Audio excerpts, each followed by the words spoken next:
What is this? And guess what? What is going on? Tucker? What is happening? I used to be straight. Mm-hmm. I used to hate looking at guys. Having sex with women used to feel good. Doesn't anymore.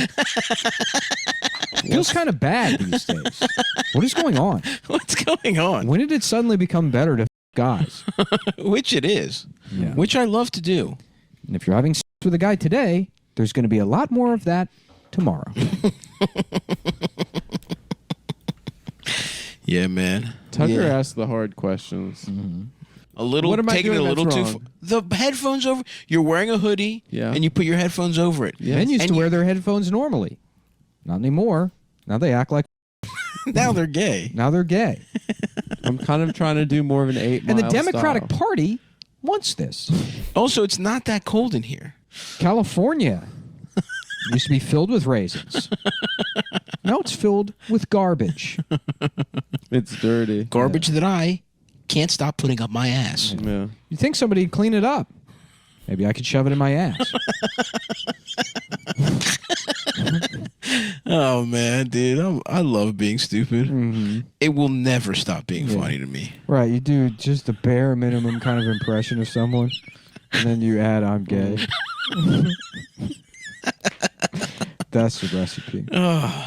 Sam Elliott from California. Wait, he moved from California to Portland, Oregon when he was 13. What? This man is not a fucking cowboy at all, dude. He's some fucking... Thought Sam Elliott was straight? Guess again.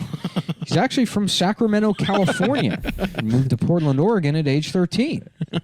What happened? How did guys like this become our icons? Growing up, I had pictures of Sam Elliott all over my bedroom. I wanted to be a tough cowboy just like him. But it turns out he's a California homosexual. He moved to Portland. Yeah, dude. And guess what? Fill me also, up. Guys, Fill my fucking... a 250% They used to reload your sports. referral bonus. Not anymore. Now, if you want your sports reloaded, you have to bend over in a bathroom in front of AOC's boyfriend.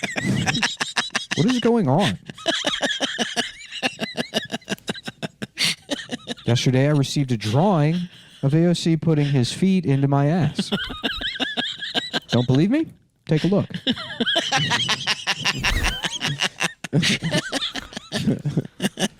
At mybookie.ag. At mybookie.ag. So what's the promo code, Nick? I wanna suck on a dick. It's all coming back to me. When you suck on my dick. You fuck on my ass. Make me suck your dick. Okay, we get it. Oh no. The live stream seeing that Trump is still alive.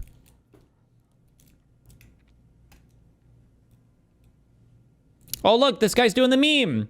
Ha ha ha ha ha. So funny. Wishing the death of the sitting president. Meanwhile, y'all would cry and deny when Biden's declining mental state was brought up. 3.5 more years of Trump. Cry about it. Jesus. Oh my God. You okay, buddy? That is a bot/gay op account. Doesn't matter. Indistinguishable from the real thing.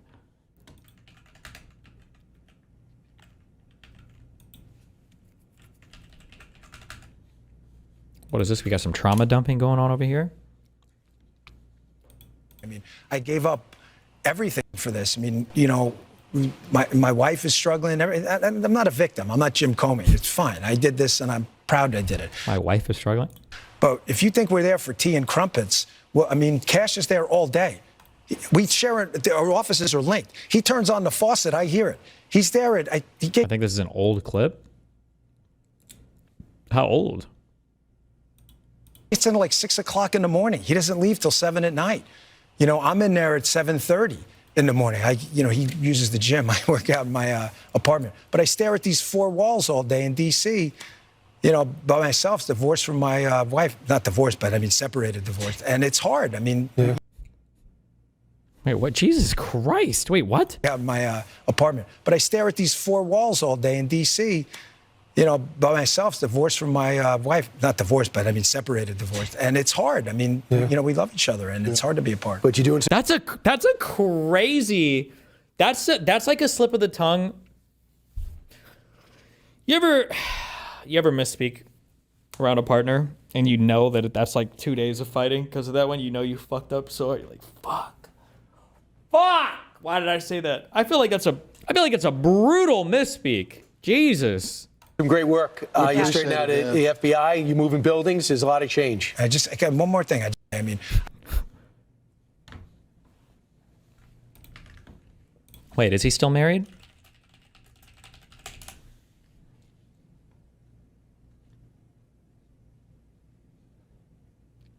Not divorced, but I mean separated. Like, those mean kind of the same thing. Does he just mean that they were, like, apart? Is that what he meant? Was that what he meant to say? Because that wasn't any better. Oh, my God.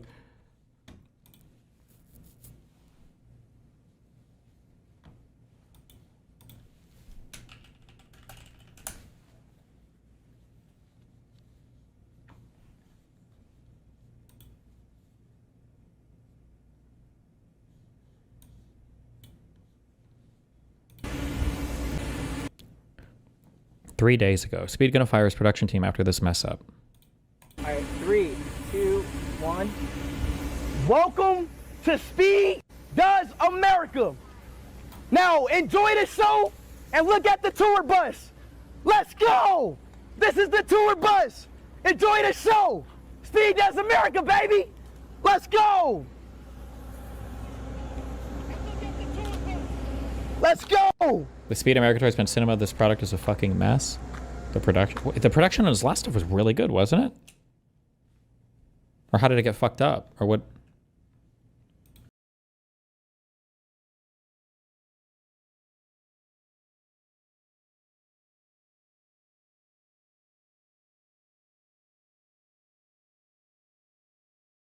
Is this what they wanted it to be? Or maybe they...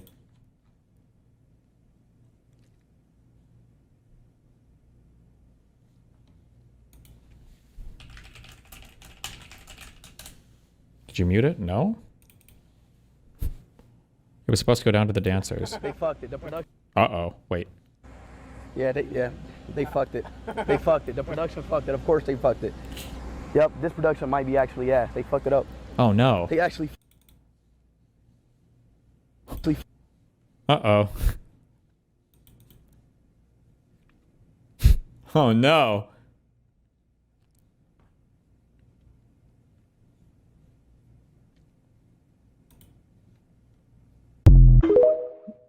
Rip.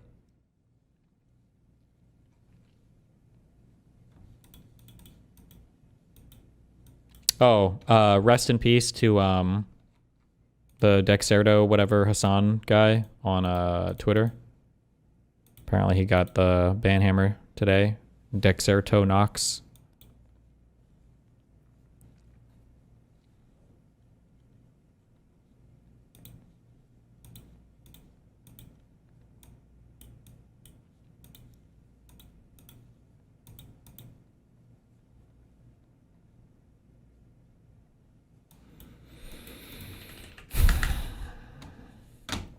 Also, hey guys, not this yet.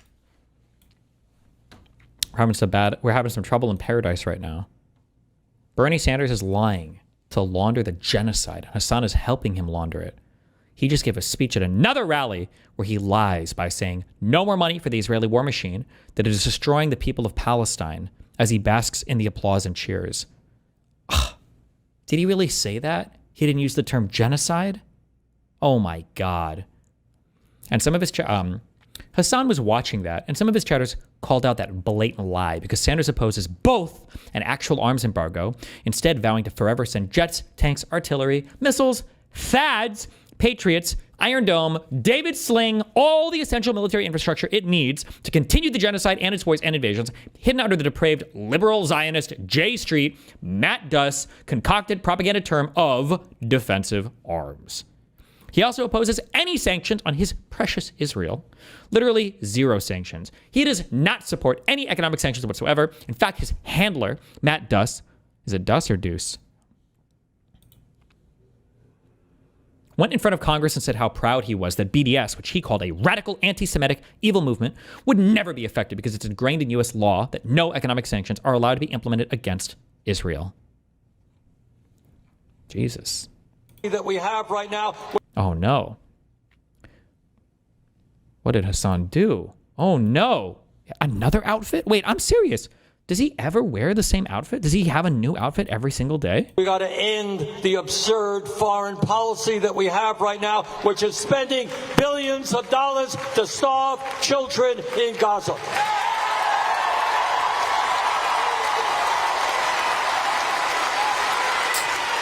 And Hasan is just sitting there, unbelievable, while a genocide is happening.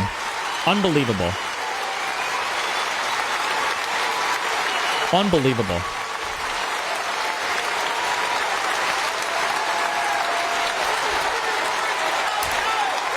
Probably getting more underage girls snapping into their boobs. Unbelievable. And one of the reasons that I want Graham Plattner in the Senate with me is he will stand with me. No more money for the Israeli war machine that is destroying the people of Palestine. Sure, Bernie. Sure, Bernie.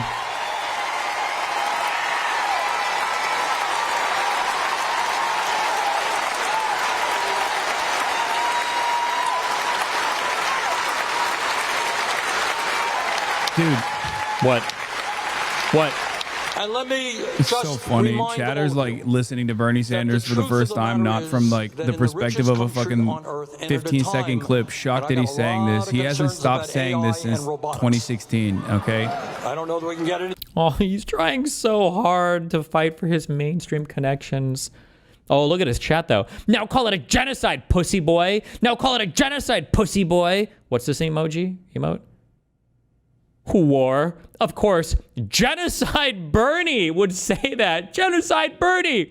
Say it's a genocide. Damn, Bernie. Stop effing Twitch, small f, f. To it tonight, but that's a whole other issue. But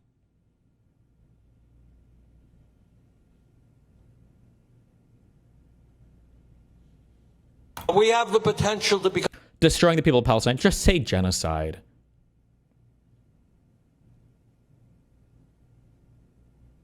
even richer. And from a world historical point of view, throughout the history of the world and today, it's not a people change in are struggling. discourse from There are Bernie. countries You in the guys world are where people wrong. trying to survive on $1 a day. He just doesn't Kids call it are a dying genocide, from which is easily still a preventable failure in diseases my throughout history. opinion. Human beings have struggled. I support the Iron Dome to protect Israeli civilians What? The from Iron Dome. missile and drone attacks. There is no such thing as defensive weapons. All of them allow Israel to continue the genocide. Clarify one thing, Senator, if I might. You support a humanitarian pause in Gaza. Some of your fellow progressives say that there should be a full-on ceasefire, which would require an agreement on both sides to halt the fighting. Do you support a ceasefire? And if not, why not? Well, I don't know how you can have a ceasefire, permanent ceasefire, with an organization like Hamas. Opposes Hamas? Really, Bernie? Which is dedicated to turmoil and chaos and destroying the state of Israel. And I think what the Arab countries in the region understand, that Hamas has got to go. Hamas has got to go? Sounds like genocide rhetoric, mate. What genocide? You gotta be careful about that word. It is a genocide. What's your definition of genocide? Bernie, you have funded Zionism yourself. You have funded the Israeli settler state.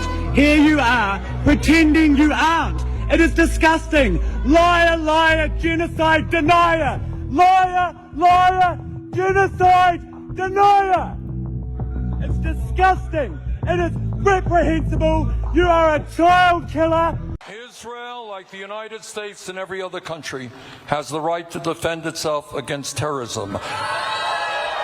Israel has a right to defend itself against terrorism. There was a terrible attack by Hamas against Israel. 1,200 innocent people were killed. Israel had a right to respond. There is no doubt that Hamas, a terrorist organization, began this terrible war with its barbaric October 7, 2023 attack on Israel, which killed 1,200 innocent people and took 250 hostages. Prisoners of war, you mean? The International Criminal Court was right to indict Yahya Sinwar and other leaders of Hamas as war criminals for those atrocities. Why didn't he read off the 2 indictments for Netanyahu and Yoav Gallant? Clearly, Israel, as any other country that was so attacked, had the right to defend itself against Hamas. I don't know whether you're aware of it. There's an argument. Is this genocide, Bernie? Really? Going on in the House of Commons today about what precisely kind of ceasefire or pause Britain should be calling for. And the argument is, do you call for a humanitarian pause in the fighting, which is just literally that, a pause, or do you call for a proper ceasefire on both sides? And the reason for, but the reason for that debate is everybody wants to end the slaughter that's going on right now. Hamas is a terrorist organization. They devoted, their charter is to the destruction of Israel. What about IDF? I'm sorry, the IOF. Does he ever say that they're terrorists? Netanyahu is a right-wing extremist who is at war with the Palestinian people. If you have an easy solution to that crisis, I'd love to hear it. There is none. So I think the immediate task right now that I think everybody is agreed to, you've got to stop the bombing, you've got to open up the borders. Children are now starving. That is grossly immoral and cannot be allowed to happen. But within that, do you support Israel's right to go and get its people back if Hamas doesn't hand them over? Don't say it. To continue that Don't fight. say it. Because that Well, involves... what you're talking about, Hamas began this war with a terrible terrorist attack. Israel had a right to defend itself. But Israel had a right to go to war against Hamas, but not the Palestinian people. Not enough, Bernie. Oh my God. Does he think history started on October 7th? I'm sorry, the first name is? Kathy. Kathy raises some very important issues. Number one, has Israel or anybody in this room happy or feel good about the kind of civilian death that we've seen in Gaza? And the answer is no. What? Has Israel overreacted?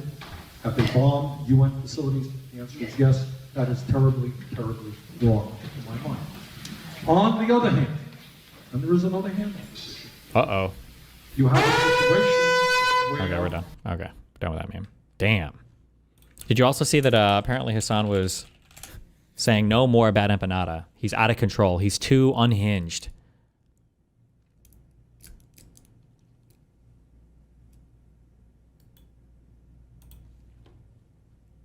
Made by people, not prompts. Royalty-free stock that puts real creators first. Oh.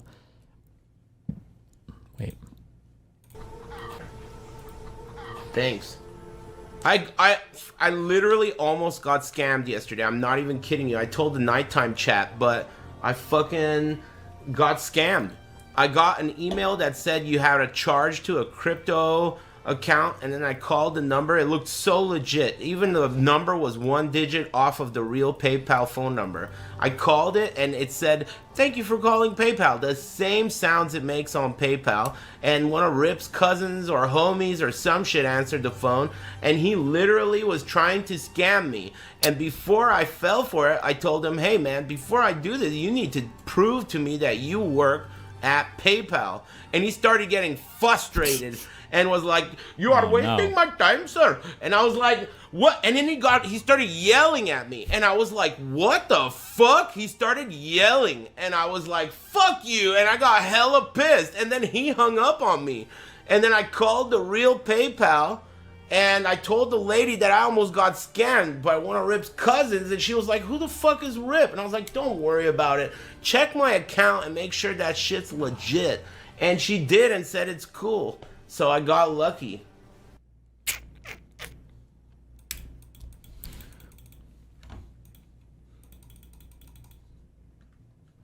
Rip is Indian. Gotcha.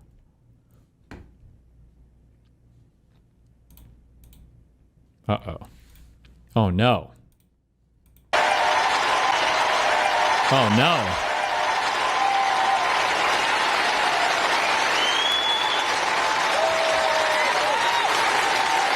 Entryism is not the way. He does entryism. That is a dead end. Uh-oh. You're right. Why is Grant Plattner running for Senate instead of just sitting around in my Twitch chat talking about how everyone is actually bad and wrong?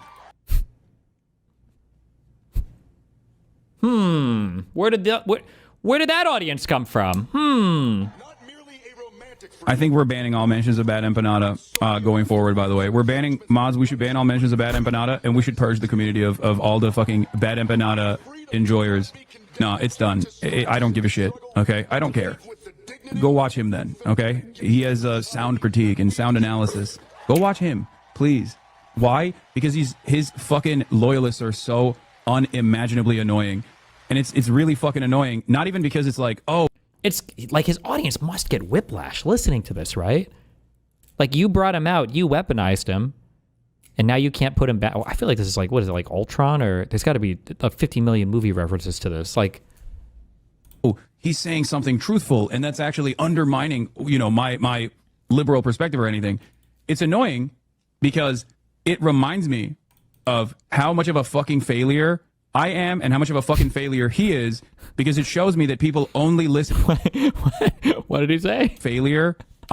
Because it reminds me of how much of a fucking failure I am and how much of a fucking failure he is, because it shows me that people only listen to whatever like figure that they have parasocially invested themselves into, rather than, you know, going on their own journey of learning and developing their own opinions. It's just another version of what the fuck I get mad about with respect to like people who love molestiny. Obviously with that. I thought it was sex pestiny. How do I change? Isn't that better? Like being molestiny instead of sex pestiny, or which one's worse? BadEmpanada, we are aligned. I like it really is. There's so much crossover between how he works and Trump, I guess, right? With the nicknames and everything too.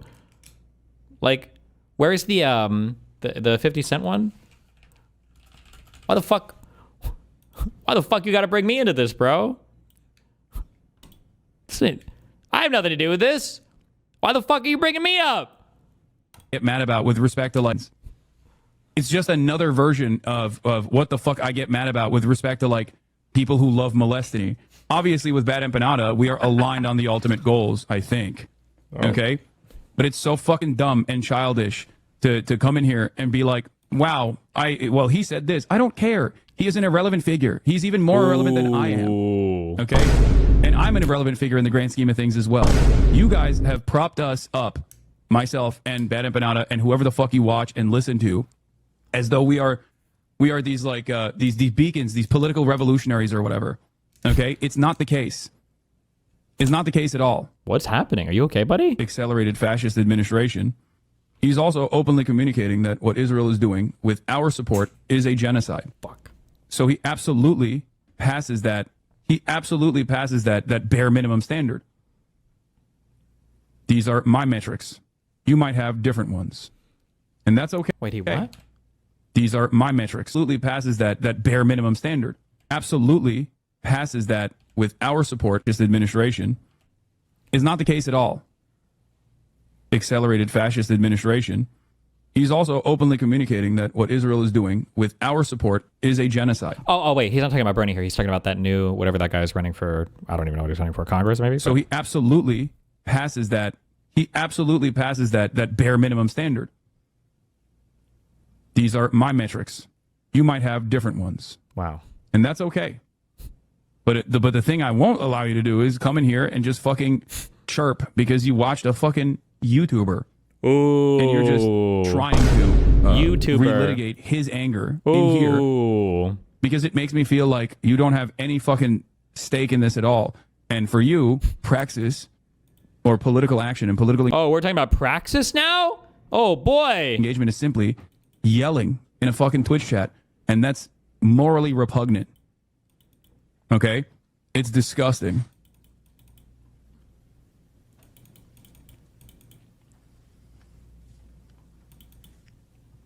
Go build the fucking vanguard on your own, on the countryside. You're not gonna be a part of Hasan's vanguard. There's no room in Hasan's vanguard for you, BadEmpanada enjoyer. That's it.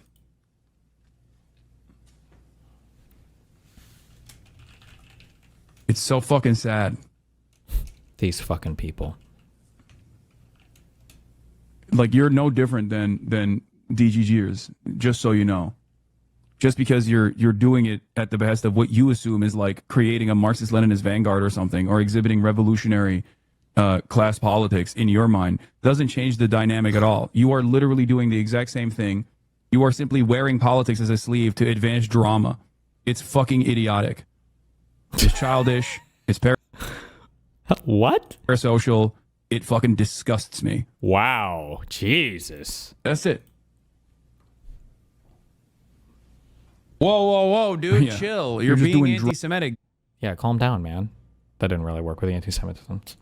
Drama, but Marxist style, I guess.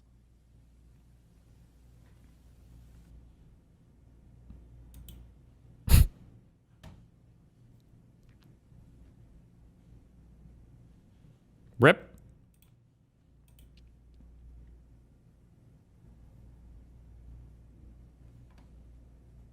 Doug accidentally shows Hitler porn on stream. Okay.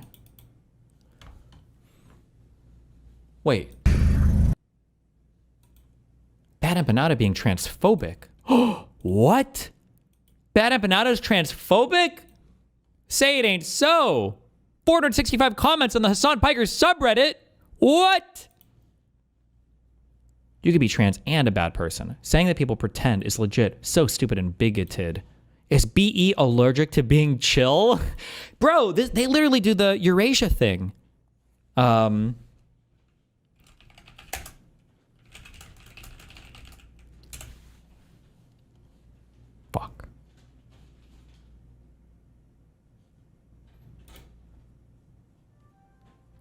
I wonder where the quote is from the book on this.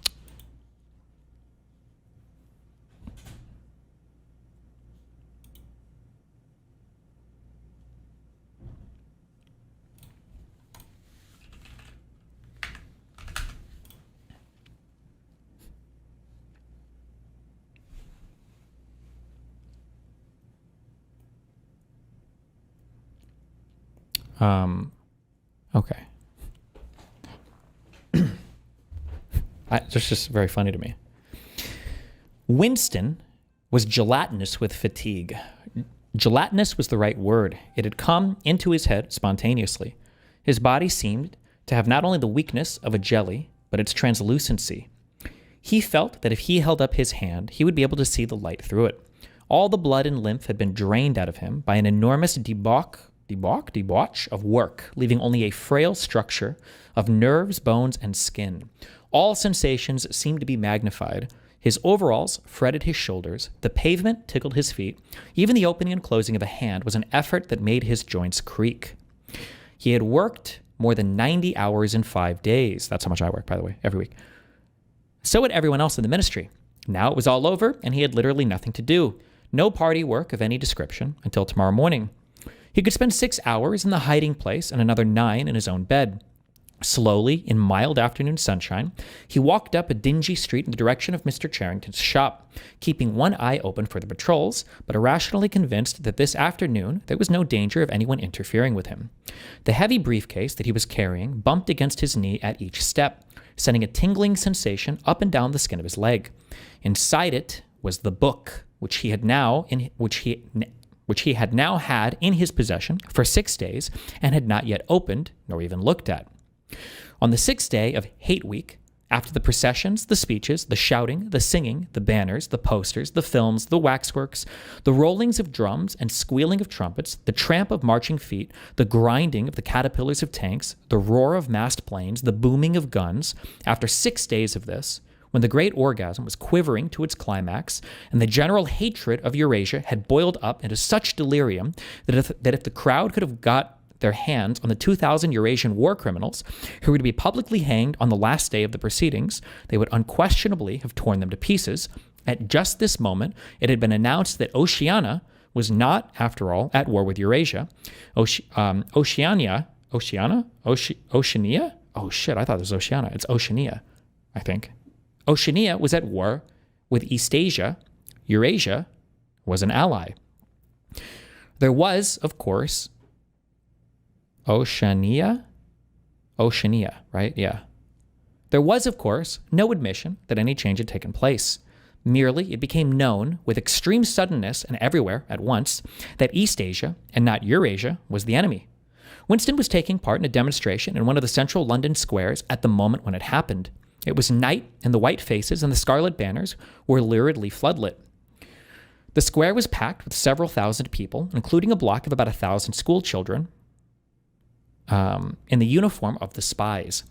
On a scarlet-draped platform, an orator of the inner party, a small, lean man with disproportionately long arms and a large, bald skull over which a few lank locks straggled, was haranguing the crowd. Haranguing the crowd. A little Rumpelstiltskin figure, contorted with hatred, he gripped the neck of the microphone with one hand, while the other, enormous, at the end of a bony arm, clawed the air menacingly above his head. His voice, made metallic by the amplifiers, boomed forth an endless catalog of atrocities, massacres, deportations, lootings, rapings, torture of prisoners, bombing of civilians, lying propaganda, unjust aggressions, broken treaties. It was almost impossible to listen to him without being first convinced and then maddened. At every few moments, the fury of the crowd boiled over, and the voice of the speaker was drowned by a wild, beast-like roaring that rose uncontrollably from thousands of throats. The most savage yells of all came from the school children. The speech had been proceeding for perhaps 20 minutes when a messenger hurried onto the platform and a scrap of paper was slipped into the speaker's hand. He unrolled and read it without pausing in his speech. Nothing altered in his voice or manner or in the content of what he was saying, but suddenly the names were different. Without words said, a wave of understanding rippled through the crowd. Oceania was at war with East Asia. The next moment, there was a tremendous commotion. The banners and posters with which the square was decorated were all wrong. Quite half of them had the wrong faces on them. It was sabotage. The agents of Goldstein had been at work. There was a riotous interlude while posters were ripped from the walls, banners torn to shreds and trampled underfoot. The spies performed prodigies of activity and clambering over the rooftops and cutting the streamers that fluttered from the chimneys. But within 2 or 3 minutes, it was all over. The orator, still gripping the neck of the microphone, his shoulders hunched forward, his free hand clawing at the air, had gone straight on with his speech. 1 minute more, and the feral roars of rage were again bursting from the crowd. The hate continued exactly as before, except that the target had been changed. Now they were talking about BadEmpanada. Oh my God.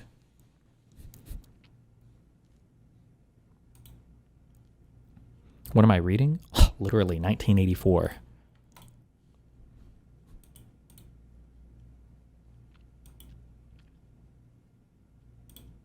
As someone who isn't on Twitter, everything I see is literal mental illness, and I'm saying that seriously. It comes off completely unhinged.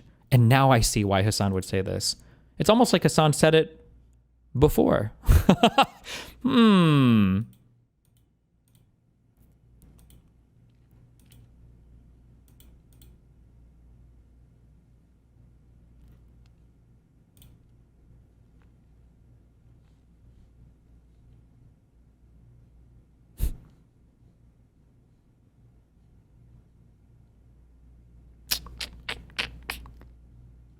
Nothing? Anything? Oh, wait, what is this? No power steering manual shitbox POV drive 1 year ago.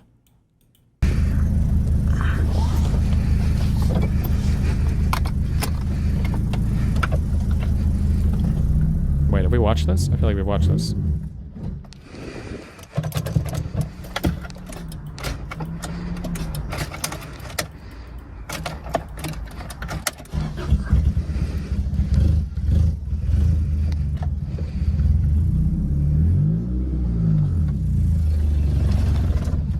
I'm just learning manual, so don't judge.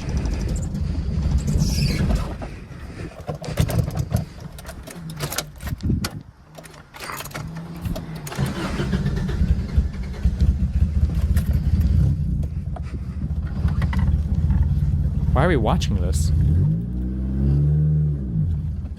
Oh, was your first manual? E-brake was outpaced. I think I had a 1995 Dodge Neon. I don't know, kind of shitty. I feel like manuals today are a lot easier. The clutches and the gears are easier to find.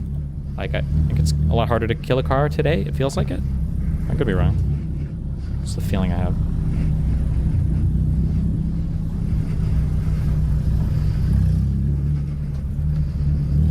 There's a 2000 Honda Accord.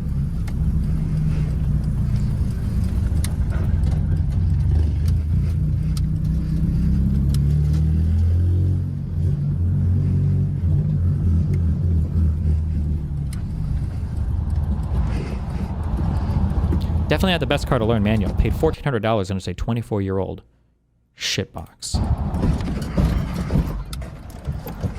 But it's a Honda, so it has a lot of leniency for abuse from a new manual driver like me.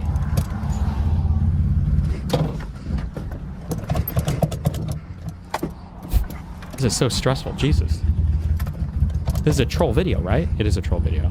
I know it's a troll video.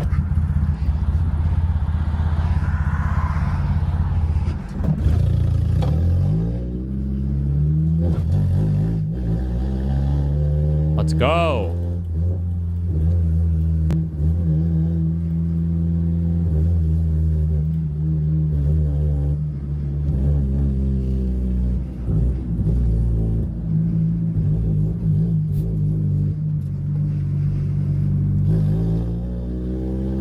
Ooh, you hear that VTEC kicking in. Hell yeah.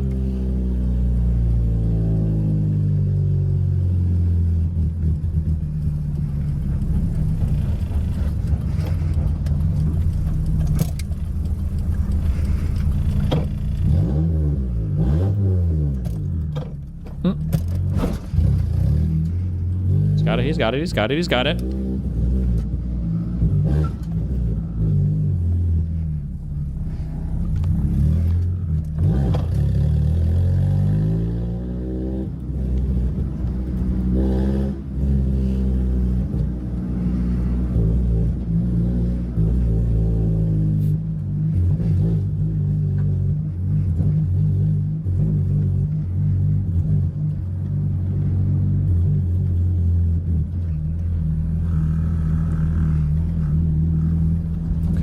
Okay.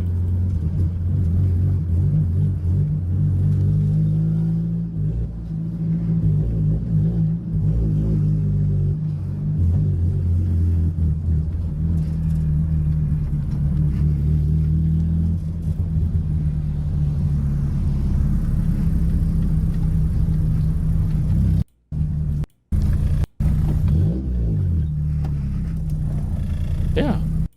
This guy's a professional.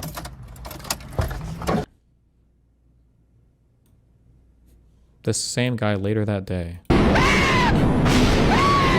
Guys, I'm so trapped. Okay.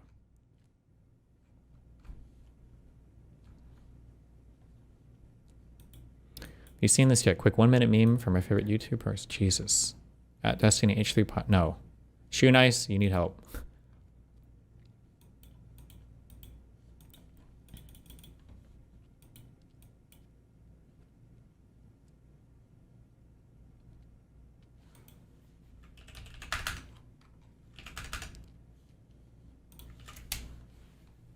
Right now, I'm telling you what it's like to be my experience being Jewish. Yeah, but there are others who have a different. I'm trying to see. You're why is one better than the other? Why is one more important than the other? I'm trying to share with you. You're in the government. I don't get a chance to talk. Of course. Okay. I think hatred of Jewish people has exploded in this country, and I don't think it's. I think it's because it's of our support of what looks to be an absolute brutality. And I think that... You think that's a justification for anti-Semitism? Here's the thing. You think Israeli government policy is a justification for anti-Semitism? My view is there's no justification for anti-Semitism. I think that... There's zero justification for anti-Semitism. Okay, you're deflecting again. I'm not deflecting, that's my position. What does it look like to have a flag with a Jewish star and I'm Jewish? And for kids to be starving right now? And why is my government... I don't want to do this fight. Let's not do like a yelling at each other thing. I really just, for me, I had the experience of. It just sounds like you're justifying anti-Semitism, which making me feel like. Are you crazy right now? Okay. Why would I do that? You're doing the I'm Hamas thing. I'm not saying you're Hamas, Hamas, a winner. but it's. I'm not. I think there should be. We'll do a different tack. Israeli government policy should have no bearing on.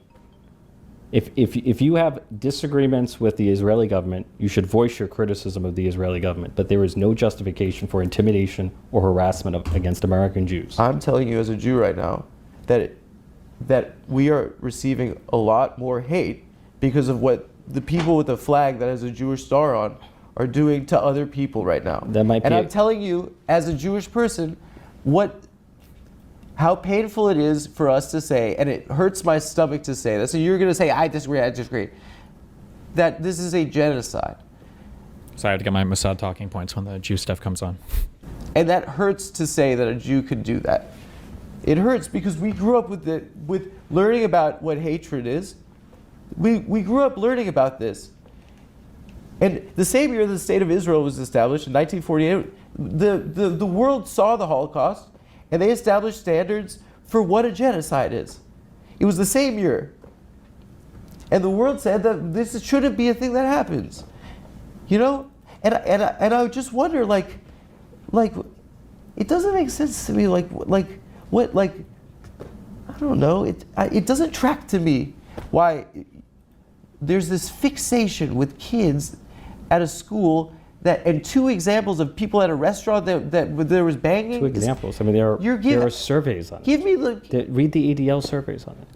Because it's hard for me to talk about this in public because you're being a dick. That's mean. No, I'm not being mean. It's clear it's an emotional topic. All right, I'll share with you what happened. I'm not. I lived there. I don't intend to be mean. So. Sir, I lived there when I was 18, yeah. And I grew up a Zionist. And we were told, and our whole community in this country is told, that we have to defend Israel and love Israel because it'll stop the Holocaust. It will stop another Holocaust from happening. And my dad was born in 1951. That was 6 years. Wait, hold on. Shane said this is terrible. I was just trying to mess with you. Yeah, he's trying to shake your calm because you got too confident. Why would you do that? He's my friend. He wants me to. What is this character you play? A Jewish rabbi. No, but this for Halloween. Oh, we're friends. You're a nasty little fucker. Dude. No, it's flirty. I'm not a nasty little fucker. Is he? I mean, he can be. I don't think he's being it right now. No, but he's not right now. But that's what I'm saying. Like, it's weird to see his like bashful like. Why did you? We're friends. What do you mean? I think I'm pretty explicit in what I mean. No, you're coming on the show as Frankenstein. It's greatly appreciated. Okay. I'm sorry for the voice. I'll stop using the voice. Okay. Years after these atrocities, his friends' parents, he knew these people that had been through this hell, these skeletons. And it terrified us. And the understanding in our community is that we have to defend Israel. But I lived there, and I went to a settlement at the end of my year there, and I looked down the hill at a Palestinian village, and I saw how they lived, and I turned back and I looked at the settlement and saw how they lived. And people live in a world where they're demeaned and dehumanized and surveilled constantly by people and this isn't in Gaza, by people in SWAT team outfits with semi-automatic weapons, and that's what the world is seeing. And you keep telling me that the problem is someone's getting yelled at a restaurant? I'm sorry. You're conflating 2 different issues. So I don't Please. Me saying this to you right now will hurt people in my own family, okay? Because this is a very important thing to us. And the fact that I still fucking care about being Jewish is embarrassing. I should just be a guy. But this feels like a stain on our history.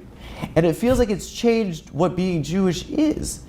Because what being Jewish isn't Israel. Judaism has existed for 4,000 years. This is a country for 75 years.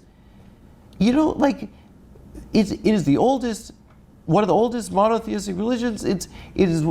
Anti-Semitism is one of the oldest forms of hatred.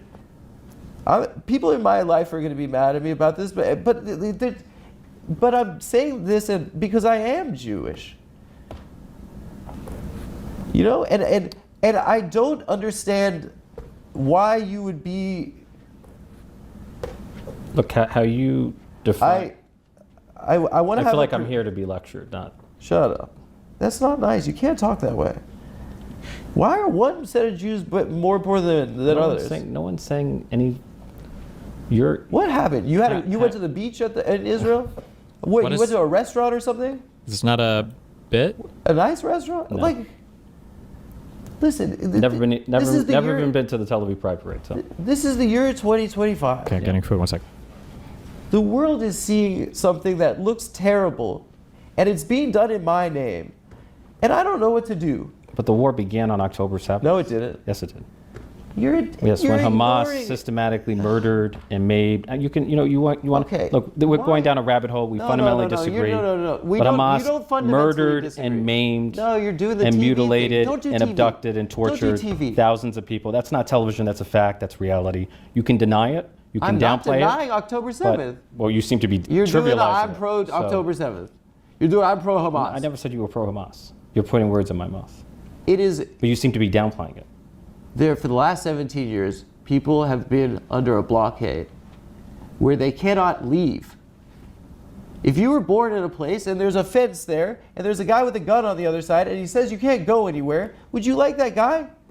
If you treat people like animals, sometimes they're going to lash out. Look, I sincerely believe, maybe I'm wrong, that if Palestinians were governed not by a terrorist organization like Hamas in Gaza, but by a regime that was able and willing to make peace with Israel, the situation would be fundamentally different. The preconditions for this happening are undeniably something that the Israeli government was fully aware of. Why would Bibi Netanyahu... Okay, here's the question. Do you think October 7th was justified? No. Okay, I'm happy you said that. Are you listening to what I'm saying right now? I am listening to what you're saying. Why would the Israeli government... Hamas wants to eradicate the Jewish people and the Jewish state? Is that right? That's what Hamas has said, yeah. Okay.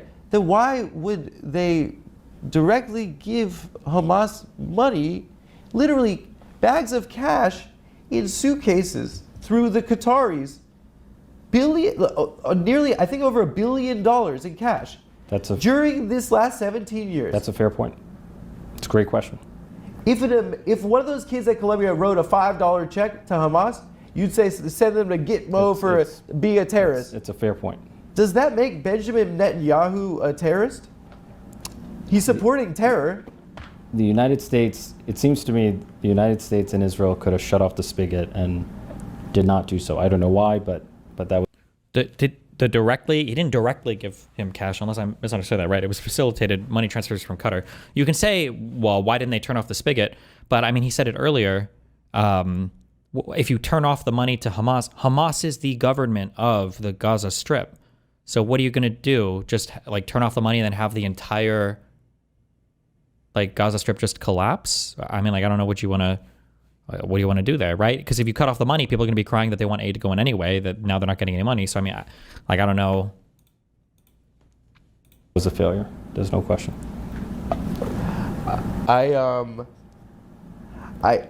think that what I see is the reason why our government provides $25 billion to something that looks this horrific to people. I think is the same reason. I think it makes it look like the Jews control the government, but really what it is the more boring answer. It's the reason why the government and you guys don't get shit done. It's the reason why Sandy Hook could happen. You guys can't do gun reform. It's because why can't we do gun reform? Because special interest groups can buy influence in our government. Well, which political parties against gun reform? The NRA has a power. It's the Republican Party. We allow our government to be flooded with cash and money. And what's scary to me is that it looks that people are starting to question the Holocaust ever happening. How could Jews... How can you hear this from the other room? Before I get up, I turn the speaker on so I can hear it. Maybe they invented the Holocaust. You're blaming... Wait, the what? Jews is that it looks that people are starting to question the Holocaust ever happening. How could Jews... maybe they invented the Holocaust. You're blaming Israel for Holocaust denial? I'm blaming our government for supporting a genocide. But it is unfathomable in my heart, and it breaks my heart. Who's the Richie guy? Congressman. Feels like a little Israeli simpy sometimes, but I don't know enough about him. I have a super strong feeling about him. How come the mic doesn't pick up the speakers? I mean, you can probably hear it a little bit if I turn it up, but there's no delay between the things or whatever, so you can't hear it. It'll just sound a little echoey. We could be capable of it. I think we should move on. Why is that? We just fundamentally disagree. So I think I'm talking to you like about where I come from and that it feels different, and maybe I have a different perspective. You have a different perspective. But I know people who have a perspective that's different from yours. And Yeah. with a much smaller platform than you. I'm not. I hate this conversation. I know, You know, but- I have it with my family. You know, it's not something, and I love my family. If it were up to me, we would not be having this because we're speaking a foreign language. My family grew up in South Africa, right? We were like Jews from Eastern Europe that literally we thought we were going to Ellis Island. Mm-hmm. My grandma, all the grannies stayed, and my parents' whole generation of South African Jews left. And when I was a kid, like growing up, I used to write all my who's my hero essays on Nelson Mandela, and he was like a hero of mine, right?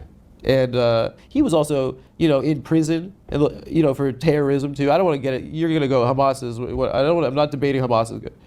He was called that, and he went to my synagogue after he got out of prison, my Diba, and he spoke to like all the grandmas who like were still there. They didn't have to fucking move because black people could vote. And he said, "Tell your kids to come back because we need them to build our country." I don't know. I think that I don't see what's wrong with people being afforded the right to vote. Do you think that's what Hamas means when it says free Palestine from the river to the sea? To me, it seems like maybe if there's a recognition that people were cleared off their land in 1948. But there are those who only want a Jewish state, and there are those who only want a Palestinian state. Then they can fuck off. And we should be advocating for the coexistence of a Jewish state and a Palestinian state. Why can't I continue to believe the two-state solution ultimately is the inevitable path forward. It's stupid. There were 1,000 Jews who were murdered before the establishment of Israel, like a half a century before the establishment of Israel. 1,000 Jews. Yeah, they were killing each other, Jews and Palestinians. Yeah. The Hebron massacre. It doesn't make sense to me. Well, I mean, this in 2025. The only point was there was violence against Jews before the establishment of the state of Israel. There was violence against Palestinians, and there was an ethnic cleansing in 1948. I mean, the Hebron massacre. What are you talking about right now? You're in the government. Listen, I feel like neither of these guys know anything about that. Was that in 29? Hold on, I don't even remember. Like, these guys are just saying the things that they've memorized. What are we even?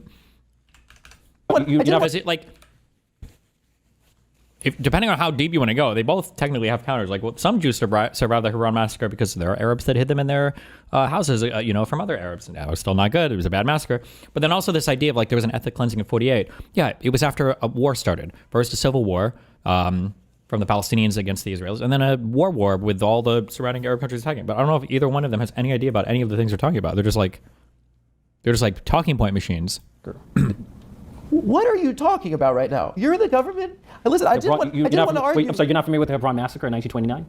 Well, you're saying that justifies an entire ethnic cleansing in 1948? Israel was Whoa, this isn't even a good argument. Hold on, Israel. What are you talking about? I didn't realize we were debating. I don't want to do it, but you say something like that. The Jewish state was established by international law, right? The UN passed a resolution that recognized the establishment of a Jewish state, and there were a number of Arab countries, including Egypt, that declared war on Israel. It was the War of Independence, and Israel won the war.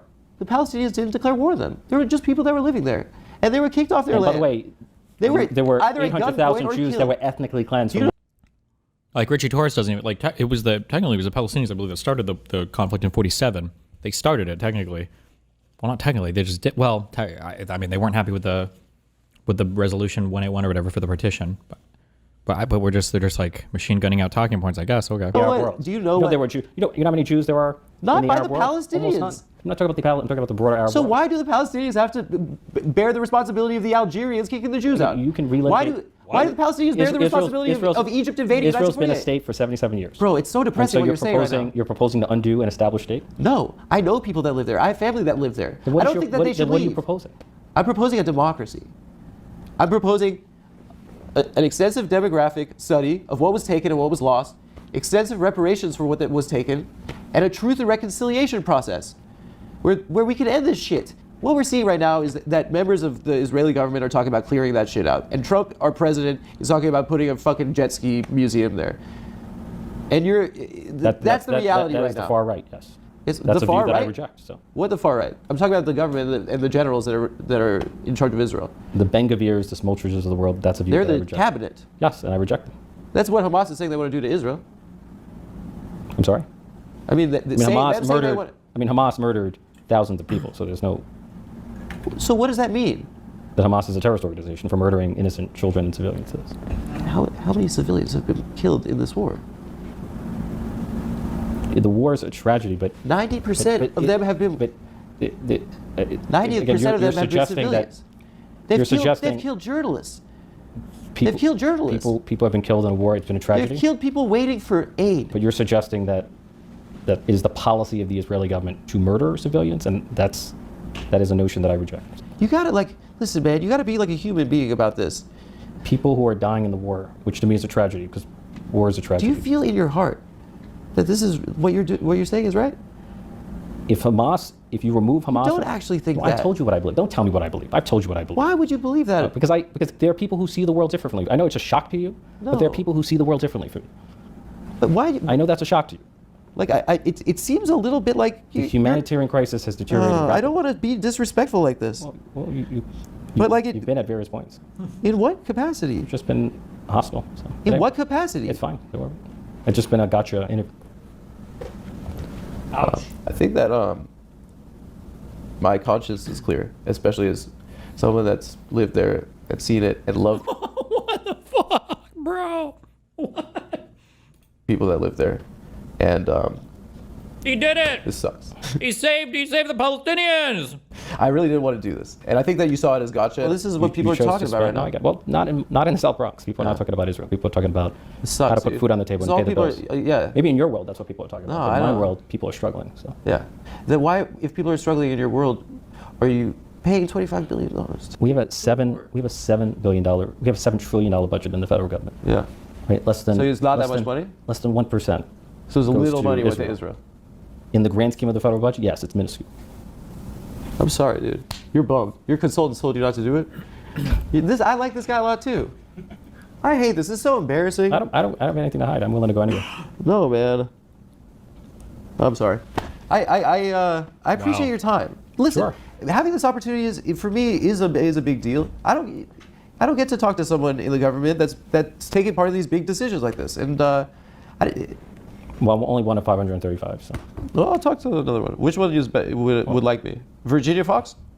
I don't know. Do you have her number? I don't have her number. No. All right. I appreciate it. I feel like you're mad at me or something. I got to get a big laugh. Look, it's like Hyman Roth from The Godfather 2. He said, "This is the life we've chosen." So, I know what I signed up for. Is this what happens? This has been I've been doing a terrible job. I'm rambling about Israel and being a Jew and the Holocaust. It's the most embarrassing stuff to talk about in public. I feel like every Jewish American should have a right to be who they are, to wear a kippah, to display a Star of David. I don't think Adam is sincere. I mean, I think he's sincere in like the way that, this is going to sound so mean. I mean, it sound like this. Like sincere in the way that if you tell, when you tell like a 6-year-old that Santa Claus isn't real, like, and they're super upset, like he's like that kind of sincere, Like I'm sure he's genuinely upset. But it's just because of all the stuff that he watches on the media, and he doesn't actually know or actually care. He's just upset about it, right? He's got like an emotional investment because of what he's been shown on TV or whatever social media. Invisibly Jewish, without fear of harassment or intimidation or violence. Well, I mean, the freedom to be who we are is like fundamental for all of us. Well, I think that from where I'm sitting, Israel might be a threat to that. And you have that view, but others have a different view. Why are we still having this interview? This is exhausting. I'm sweating. We can end the interview. AC's off. I'm just trying to find a button to shake your hand, dude. I don't want to fucking do this. We could talk about so much other shit. No, I think you have an agenda to speak about this. I didn't have an agenda. I really did. It's your number one topic. It's not my number one topic. It's just not. It is your. It's not my number one topic. It's not what I saw. Well, then I'm happy. I was not elected on Israel. You don't get elected in the South Bronx. And I'm not trying to make you feel bad or like. No, but I just don't think you know what you're talking about.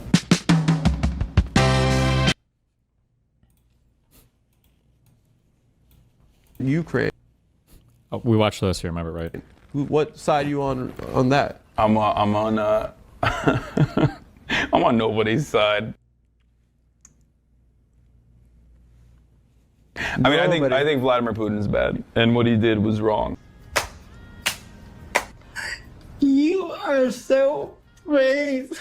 You think Ukraine guys are like pissed at Gaza? I would be. They're like, damn, they're clout sharked. They're in a weird predicament because like Zelensky is like super pro-Israel. He's John Stewart.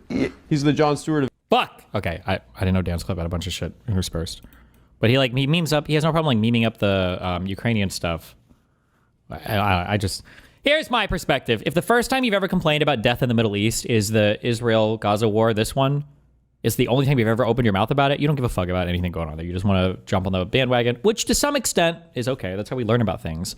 But it is highly sus. It's our tech as Americans. Like, it's our tech to give to Ukraine. And like this in chat, of course he's going to meme up the Ukraine shit since the IP shit is more personal. One, no, it's not. Okay, barely. That's retarded. Number one. And number two, fuck you. That's a bad excuse. That's a stupid fucking thing to say. What do you mean? Bullshit. Get the fuck out of here. Benjamin Netanyahu was like, nope. You know how I feel about Ukraine versus Russia? How? Sounds about white, dude. This. Not my problem. That is not my problem. I just think it's weird to selectively meme about these, but hey, you know.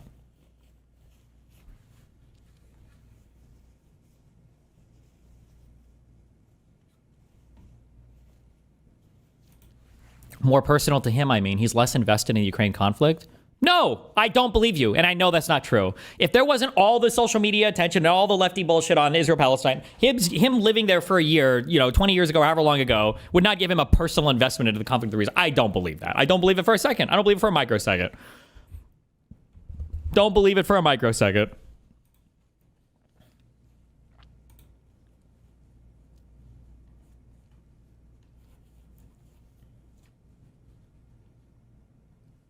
Yeah. What is this? All right, Joe, I'm ready for you. What's up, my guy? Yo. Take a seat. Let's get started. Appreciate it. Thanks. All right, man. What can I do for you today? What we doing? Yeah. Come over. Let me get a fuck me up on the sides, and then keep going on to the back, and just keep that going. Just fuck my shit up, and then I think for the top, I think we're gonna keep most of the length. Maybe do a little bit of a trim, but just make sure you fuck my shit up. All right, bro. I think I can do it. Yep. I gotta go to work tomorrow, but let's act like I don't. Let's act like I don't have to see anybody for 60 days. Just annihilate. Just fuck the daylights out of me. I got you, bro. Thanks, man.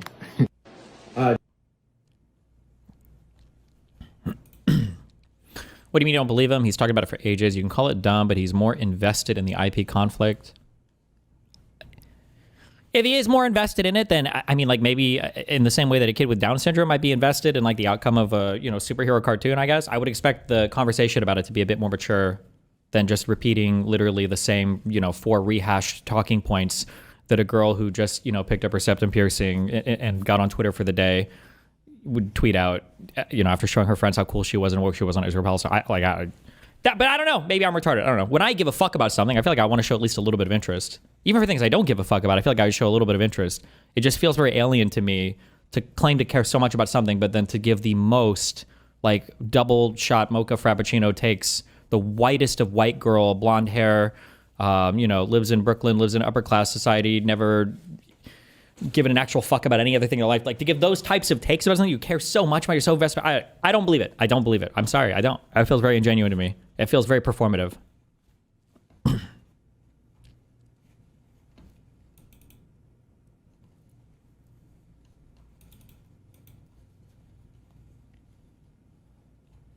Why are there no good LSF clips today? What the fuck?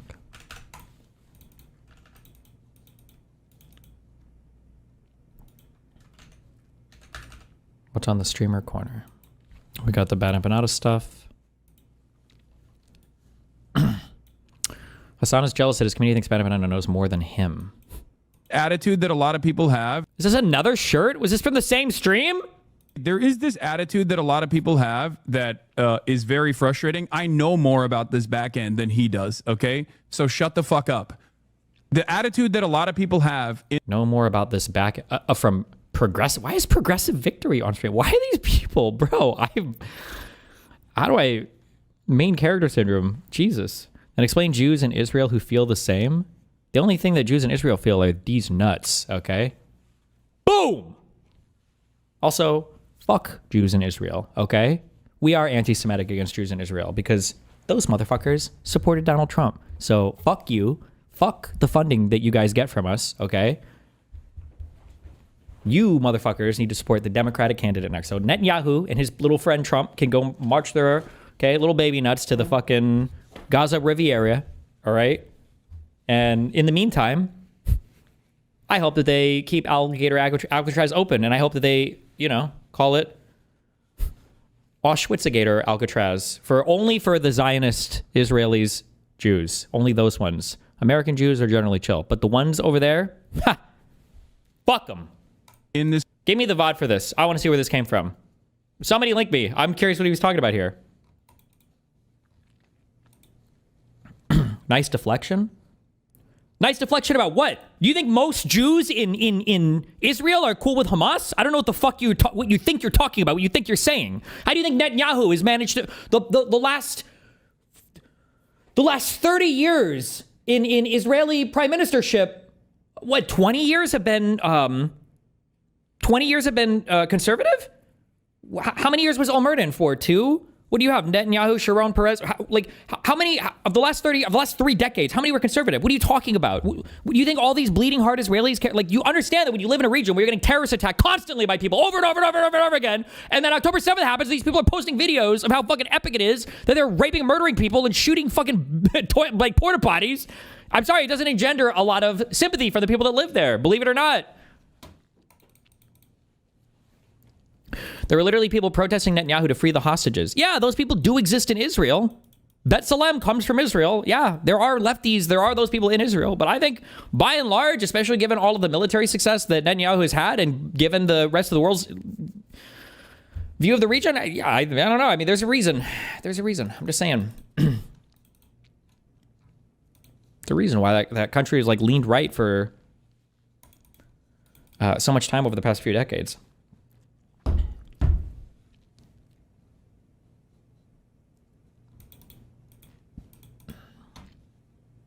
And it's because the Jews control the government over there. Confirmed 100%. This community about BadEmpanada being a prophetic figure when it comes to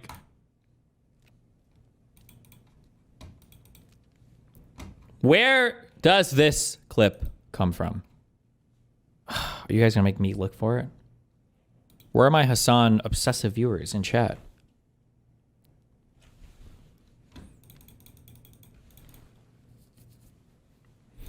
Fuck you guys. I know you guys are hate watching 24/7. And it is are we talking about the best Israel? possible solution. The, What? the most effective long-term solution. For what? For what? And it's crazy that we're just not even entertaining it. It's happening. It's happening in Baltimore, right? Baltimore has a great program for this. Oh, never mind. I have some issues with the way that they work with the police force on said crime prevention, but I'm adding additional information to what he is saying. Okay.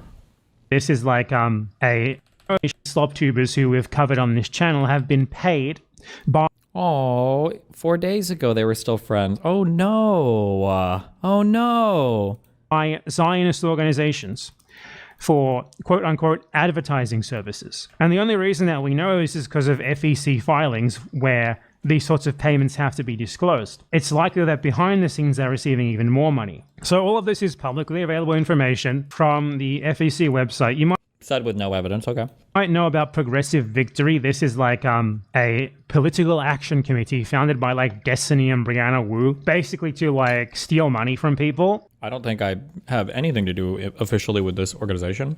Was Brianna Wu a founding member of PV? Is that even true?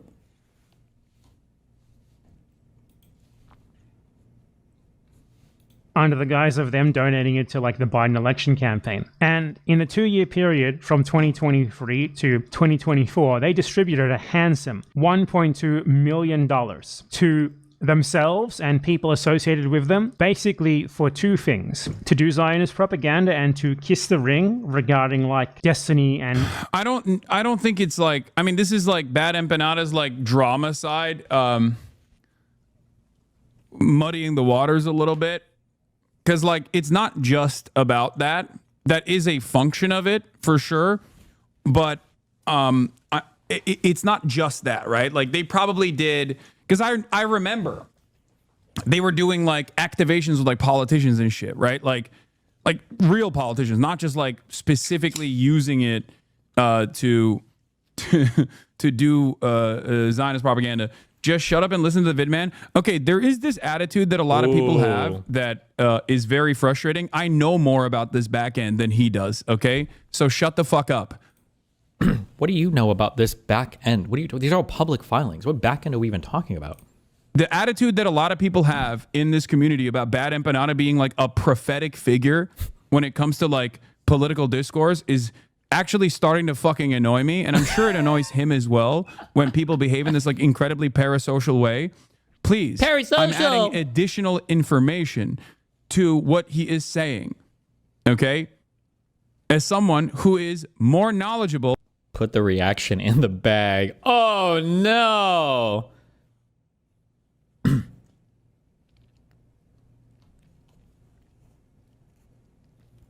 About the...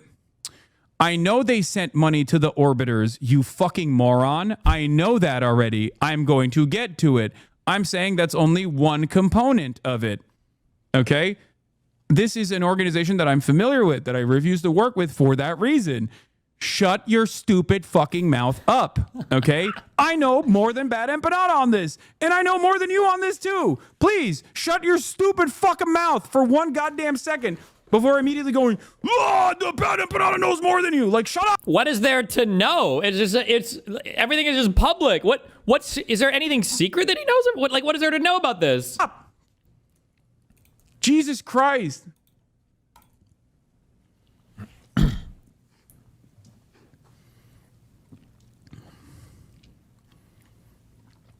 Okay. Oh my God. I can't even fucking talk about like a organization that is tangentially related to the Taylor Lorenz article that we were talking about. It's not related in any way, size, shape, or form, but okay. Another PAC that's like operating as a PAC within the structure of the Democratic Party that like does like some canvassing events, some other events, like conducting interviews with like politicians and shit, while also simultaneously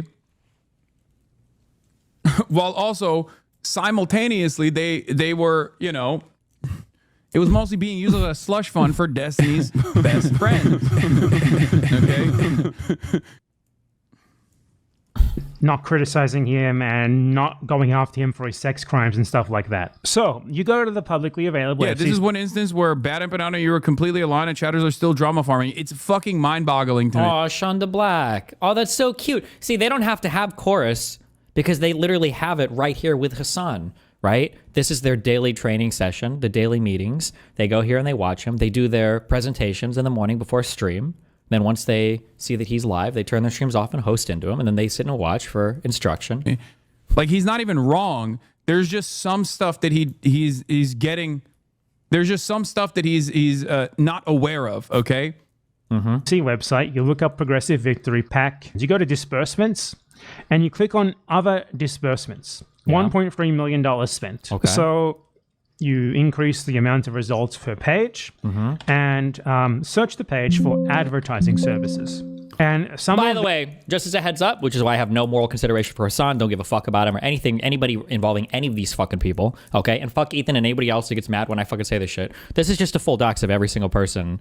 I mean, like I call it a dox, it's publicly available. This is just a doxing every single person in my community. There's no reason to be looking all of this up on stream. There's no reason for Hasan to be watching him look all of it up on stream, other than the fact that Hasan also likes to dox people that have been around me. But good one. The biggest payments on here, because most of these payments are like $500 paid to canvases and stuff.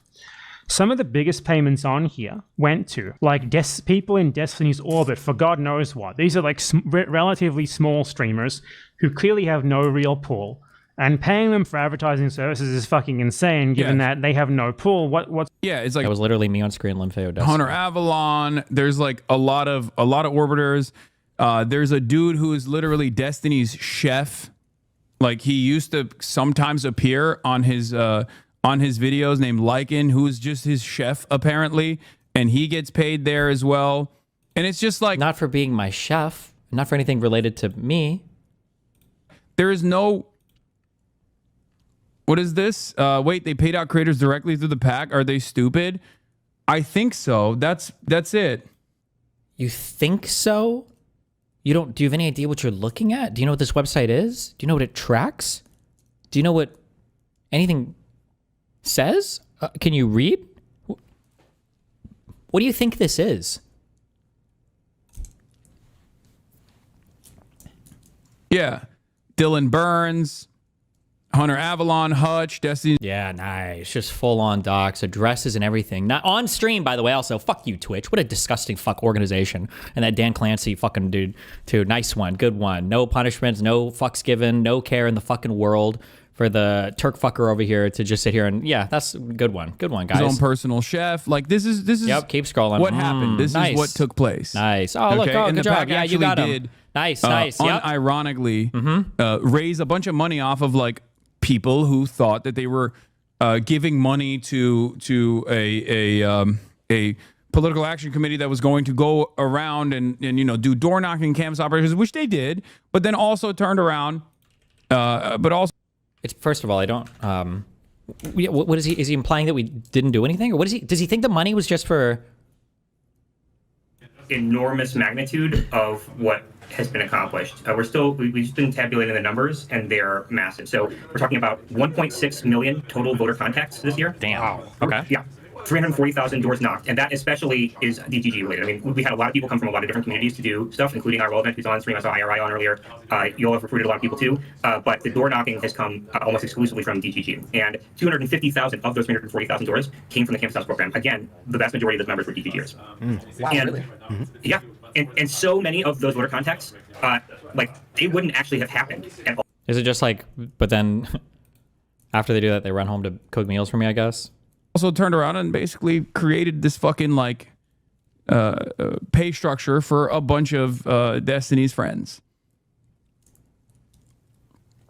$? That's more than his entire YouTube channel makes in like 2 months, I guarantee you. So you search for advertising aside from Hunter Avalon, someone who it makes no sense to be paid $3,000 fucking dollars for advertising because he has no pull whatsoever. We have like Nassif Yunus, aka Lonerbox, who is nice. Yeah, first and last name. Nice. Can we get his address on screen too? Can we get that as well? British being paid for digital advertising services by an American super PAC. He kissed Destiny's ring. He did Zionist propaganda. He got paid for it to the tune of $2,000. We have Sean Hutchinson. Hutch. That's nice. Doc's his full name. Good one.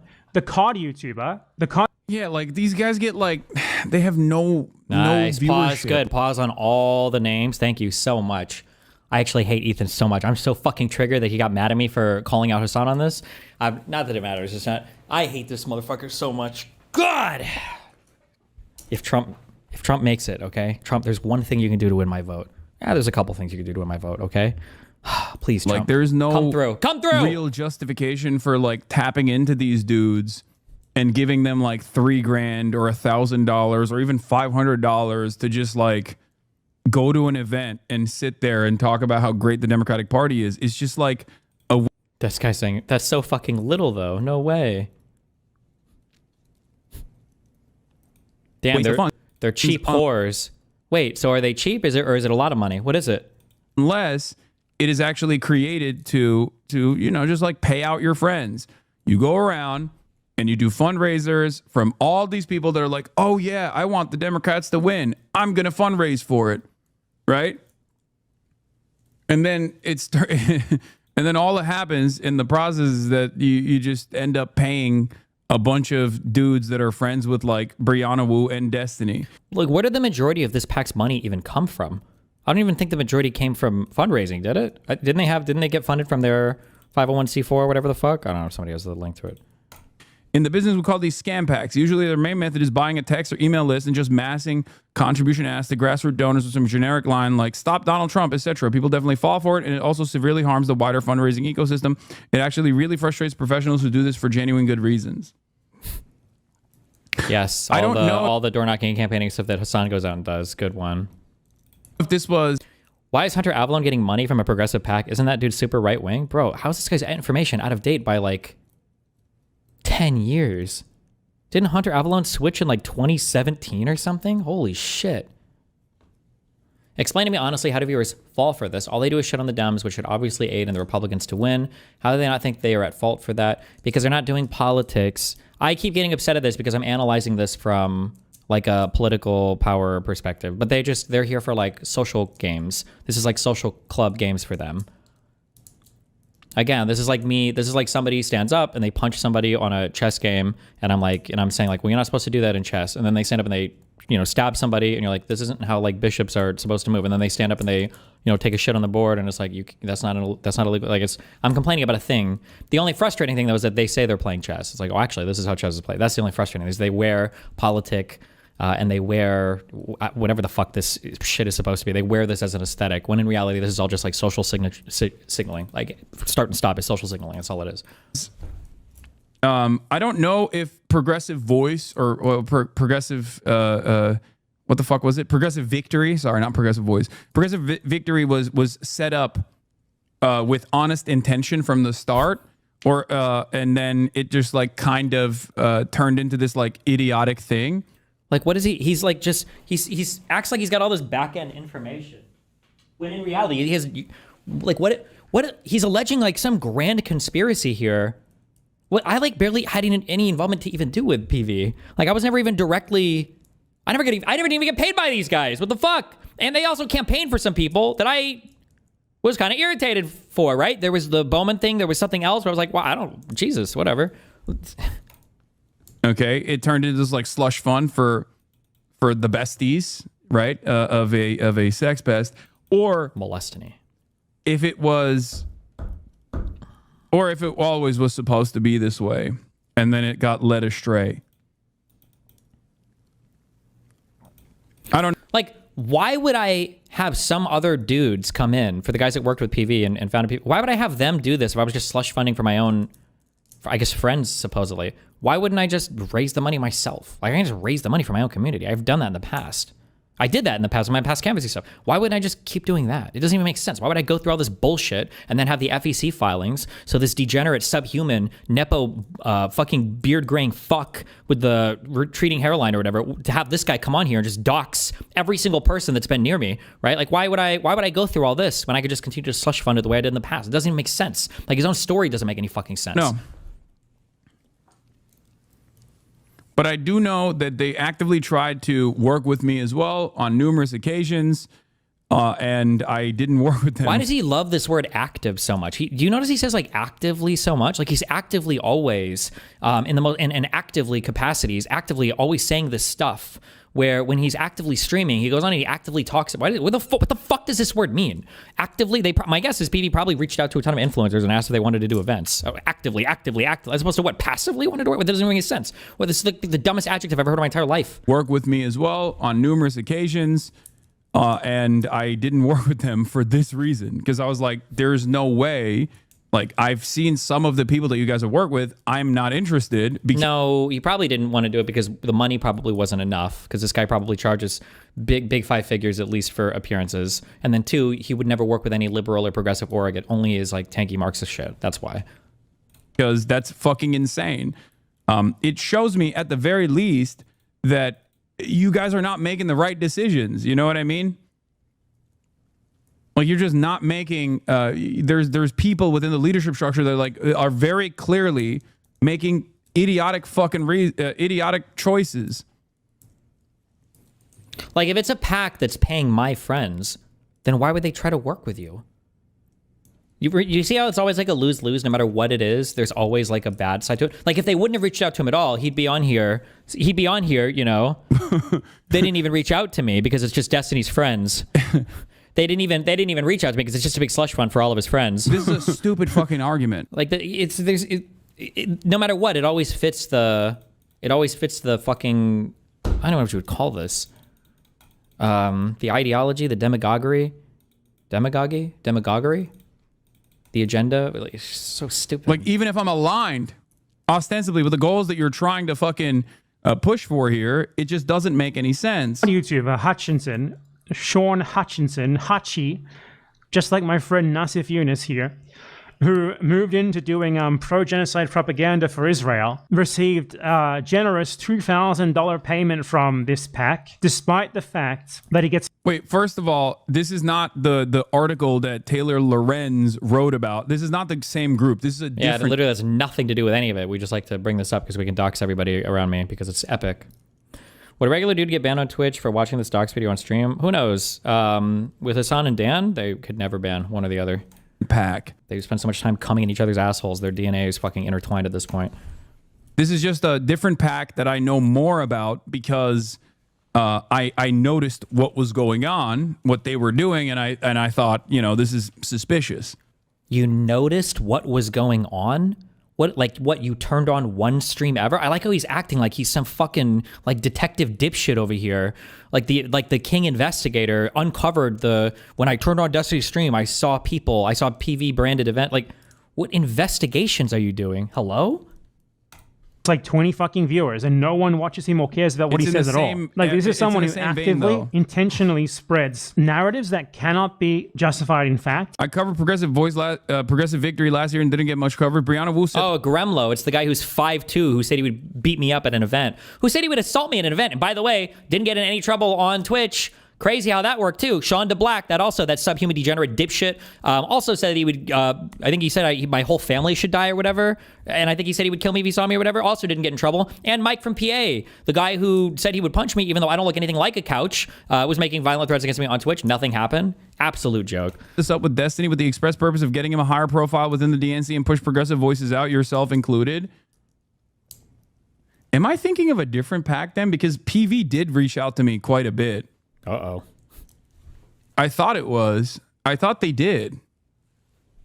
I think they wanted to work with me to like legitimize themselves to the best of their ability within the Democratic Party infrastructure to make themselves look like they got more motion than they actually do. Unless I'm thinking of a different PAC. These guys chirping here don't have much motion, kids. Ooh. One more ring on their hand, buddy. You can do it. I think it was PV, though. I think it was Progressive Voice. The pro-genocide Zionist narrative. Why does he keep fucking up the name of the... Why is he actively fucking up the last word of Progressive Victory? He's actively activating this activity. Detrimental to building a platform for yourself. So you have to wonder, where's the incentive coming from? Why does he do it? Like, he doesn't make anywhere near enough money to do this shit full time, but he does it. He gets like 20 views. The other one is National Ground Game PAC. The other PAC that's doing the Unfuck America tour, which also is like, again, decided to go with Destiny for some fucking weird reason. I don't know why. I've been at... How many events have they done? It's just one event, right? I've only been at one of their events, right? And also, what is this? I don't know why they decided to go with Destiny. They were going with Dean and the Parker dude before. What do you mean? And then those guys fucking quit. What do you mean you don't know what happened? Why are you pretending like you have no fucking idea? What? I wonder what happened there. I like how, does he just spend his whole life covering Israel-Palestine and then anything related to me? Is that all Hasan stream is now? Jesus Christ.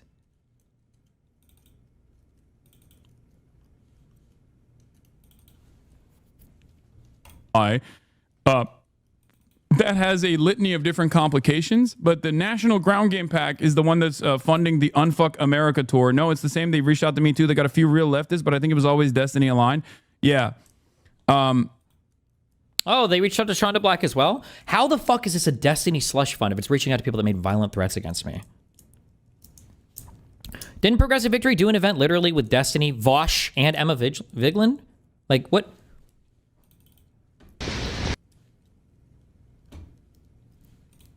I thought you knew more. No, I'm confusing different PACs. I get fucking reached out by like a bunch of different PACs. Dummy, calm down. Oh, do you see how fragile he is about his intelligence? It bothers him a lot. People think it doesn't, but it actually, he really wants to be taken seriously as like a deep political thinker. Like it super bothers the fuck out of him that people, even his own audience, like realizes he's like kind of a himbo. Isn't the PAC owned by your uncle and was paying Wu to run it? No, that's I think that's a different one. That's a Justice Democrats, I think. But in any case, yeah, also this structure is designed to shelter, to hide the nefarious activities. The 527 registered political action committees whose FEC filings have to all be made publicly as you sit here and you dox every single person in my orbit was done to hide all of it? Like, it doesn't even, it's like not even consistent through a single sentence. What the fuck are we talking about? What? Chatters? Oh, Rebellion Pack. Sorry, there's another one. That's the Rebellion Pack. Justice Democrats is the early one. So shielded. Wow. So shielded. Thank you. Wolf Pack is another one that's like specifically designed to combat lobbying. Wolf Pack is different. Those are not like those are not in the same vein here. Okay, Rebellion Pack is the one that Brianna Wu was on. In any case, the Progressive Victory Fund was, I believe, created by Brianna Wu and Destiny and a couple other people. You can find it in the filings. Wasn't it? I wish I could remember the name of the guy. I don't remember his name anymore. He was the guy who was on the call with us in the thing. Was Brianna Wu? I don't think she was a creator either, was she? I'm definitely not a creator. Unless somebody forged my fucking name on some documents. Can't you literally just look up who made Progressive Victory Pack? Like, won't the shit be on all the filings?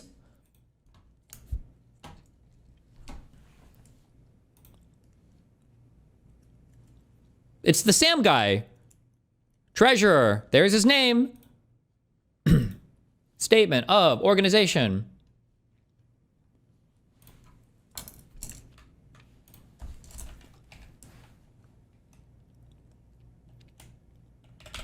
We have the custodian of records. Full name, not me. Full name of treasurer, not me. Banks, not my bank, not my address. But crazy how my name is absent, and I don't know if Brianna Wu is on here in any place either. Crazy how my name's not on any of these fucking papers, but somehow I'm the founder, and Brianna Wu is. He's literally just trying to, he's webbing. He's just trying to get it all together. Like, oh, like here's bad people. I'm surprised he's not saying like fucking Hitler was like a founding member or some shit. Jesus.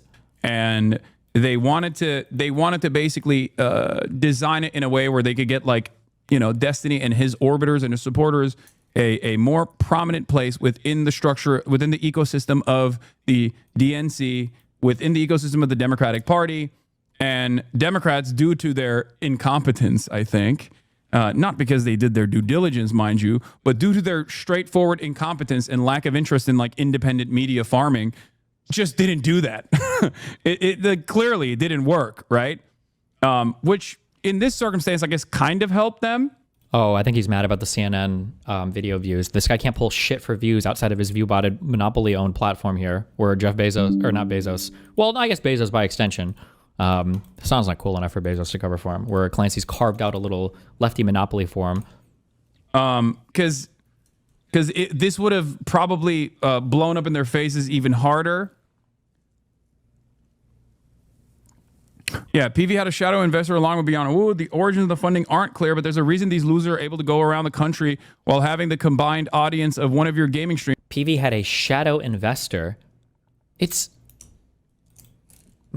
a pack.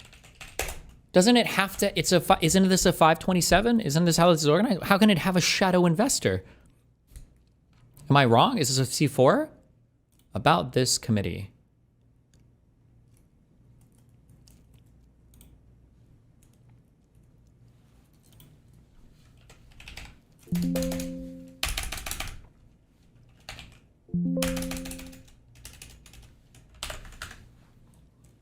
It says hybrid pack. So my guess is that the Progressive Victory thing is a 527, and then they have probably a C4 partner. So I guess if you're going to say the C4 partner is the dark money part. I wonder who's the shadow investor. Bro, if PV had a shadow investor, why the fuck did I ever have to fundraise for door knocking? I did a fundraiser with my community to raise $60,000. Why would I do that if they had a shadow investor this whole time? Well, fuck me. Fuck me, I guess. No offense, gaming frogs rise up. Your FEC report just says you gave a couple grand to Bernie in 2020, lol. Yes. I believe it also has $1 that was given to Kirsten Cinema. I don't even know, or not Kirsten Cinema, Kirsten Gillibrand. I don't know why. It must have been a meme on the stream. I don't remember. Of course. Where's the money coming from? Here's the answer. He's paid to do it. This is someone who has justified the genocide on the basis that Palestinian birth rates are too high. He's justified the bombing of hospitals and the children. Is he talking about me, or is he talking about, I don't even know who he's talking about right now. Who knows? Within them. Why does he do it? This is the answer. And just to be clear here, I'm not saying this is the only payment they're getting. They're certainly getting more than this. It's just to the extent that the payment could be laundered through official means, this is like the way that you can find it. Launder? Bro, it's 2025. That was 2024. All of us are relatively tech smart.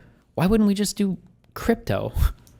Why the fuck would we launder money through an FEC filing obligated business? Like, let me launder money through one of the more regulated entities in the United States. Like, how fucking stupid. Certainly they're getting paid in other ways besides this. You know, also, why does he keep saying that? There's no requirement for those payments to be made public. What are you talking about? I'm pretty sure everything that the Progressive Victory entity pays out has to be filed somewhere. These ones we only know about because they have to be made public legally. Who else have we got here? Aside from, Lonerbox, Hutchinson, Hunter Avalone, Alexander Haley.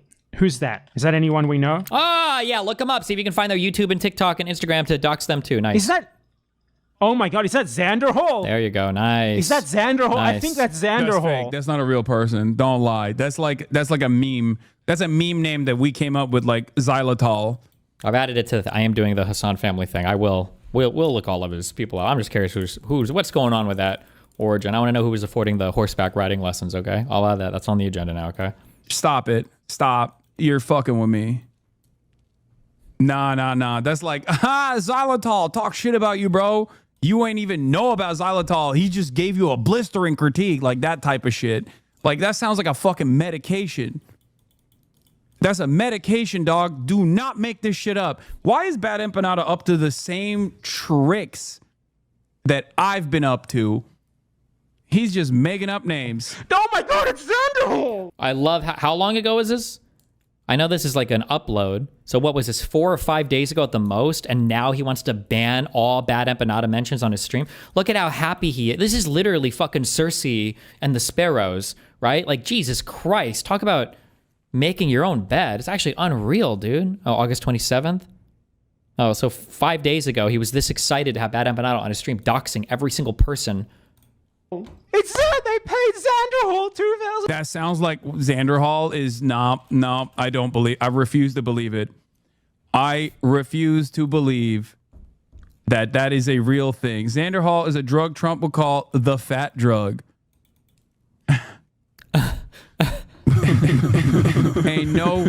Ain't no fucking way. Xylitol is an artificial sweetener that has laxative effects. I know what it is. I just like say that as a joke. That has laxative. Xylitol is an artificial sweetener that has laxative effects. I know what it is. I just like say that as a joke. He's so insecure. Oh my God. He's so insecure. No. I was just saying it's a joke. I was like even if I imagine he was making a joke, but he's so insecure. Oh my God. D has now moved to Unfuck America. I like that. BE's second search result. Wait, where? This? Stephen Bonnell's Dumber Padawan, Bridge Burner, and the Chad of BreadTube. Okay. D has now moved to Unfuck America. I like that he is, his goal is to basically fuck every pack that exists within the structure of the Democratic Party. Like, I never even worked with PV. There's a reason why my name isn't on any of the filings. My name is not on. I didn't move from one to another. I never was paid by Progressive Victory. I promoted their canvassing events because it was something I supported. I fundraised for them with my community. PSA leftists are not on our team. They're just as bad as MAGA. True. If you're a person that takes winning elections seriously, then stop engaging with their content. They think it's a game and it's not a game. Winning the midterms is serious and needs to stay our central focus. Why are you promoting a pedophile to teenagers? Our organization takes any allegation of this nature extremely seriously. At the same time, we believe it's important to uphold the principle that every individual is entitled to due process. At this stage, no evidence has been presented that substantiates these claims. Until and unless evidence is brought forward, we will not be making decisions based on solely unverified allegations. No, you don't understand. we need this. We need this. Like he's brilliant. He's brilliant. He's so insecure. He could just like listen to audiobooks at the gym or whatever. No, there's if you wanted to learn a little bit more, he could. I just don't know why he gives a fuck at all about it. Like clearly he doesn't care. It's not like a priority in his life. Need this. We need this. Like he's brilliant.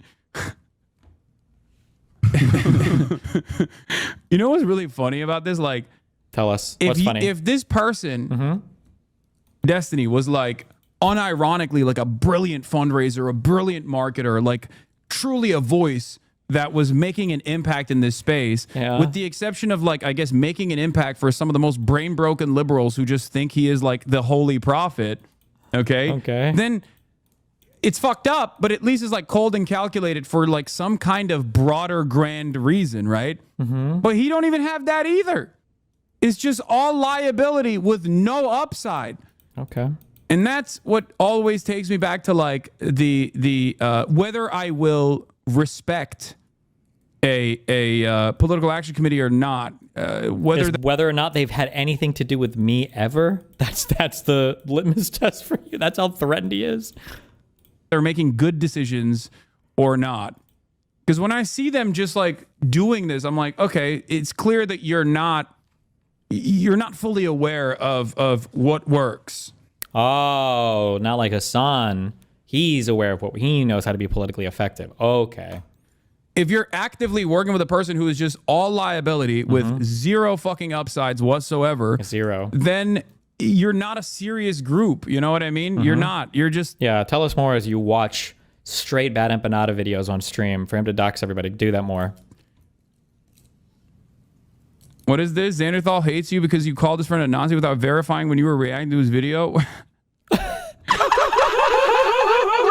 Zionist propaganda? No way! It's fucking Xanderhall! No way! There's no fucking way you're paying Xanderhall for advertising services. Holy fuck! This makes it so obvious that this is just like a grift for Destiny to get people on his side, defending him from the sex crime allegations and like spreading Zionist propaganda because that guy hadn't even published my shit yet when this was going on. Does time mean anything to this guy? This reporting was done, and the payment was done on, what, July 10th of 2024? Was I reading the future? I planned all of this in advance? Like all of Destiny's favorites are on here. All the people who are mysteriously quiet about Sean the Black, the funniest lore is that she only ran to Destiny after racism allegations of her own causing Dean Withers to drop out of the tour's top spot. Ay, bro. Brother. Yo, I got haters I didn't even know existed. I got haters that I'm just like fucking making jokes about. Progressive Victory supported Zoran though. No, that's why I said like they're not singularly focused on the reason why they also try to work with me is because they want to gain legitimacy. They want to gain legitimacy. You can't just only fucking be a slush fund for a debate pervert with a questionable background. Then obviously everyone's gonna be like, what the fuck are you doing? You have to be a legitimate force in order to gain prominence within the Democratic Party's infrastructure. It's like Hasan has. Oh, okay. You don't want to be a debate pervert. By the way, guys, check me out. I'm debating Charlie Kirk at Dartmouth, guys, by the way. Sheen. Keck. Guy Cohen was a pretty fly for a white guy actor. Does I'm Really Important Now? He says he is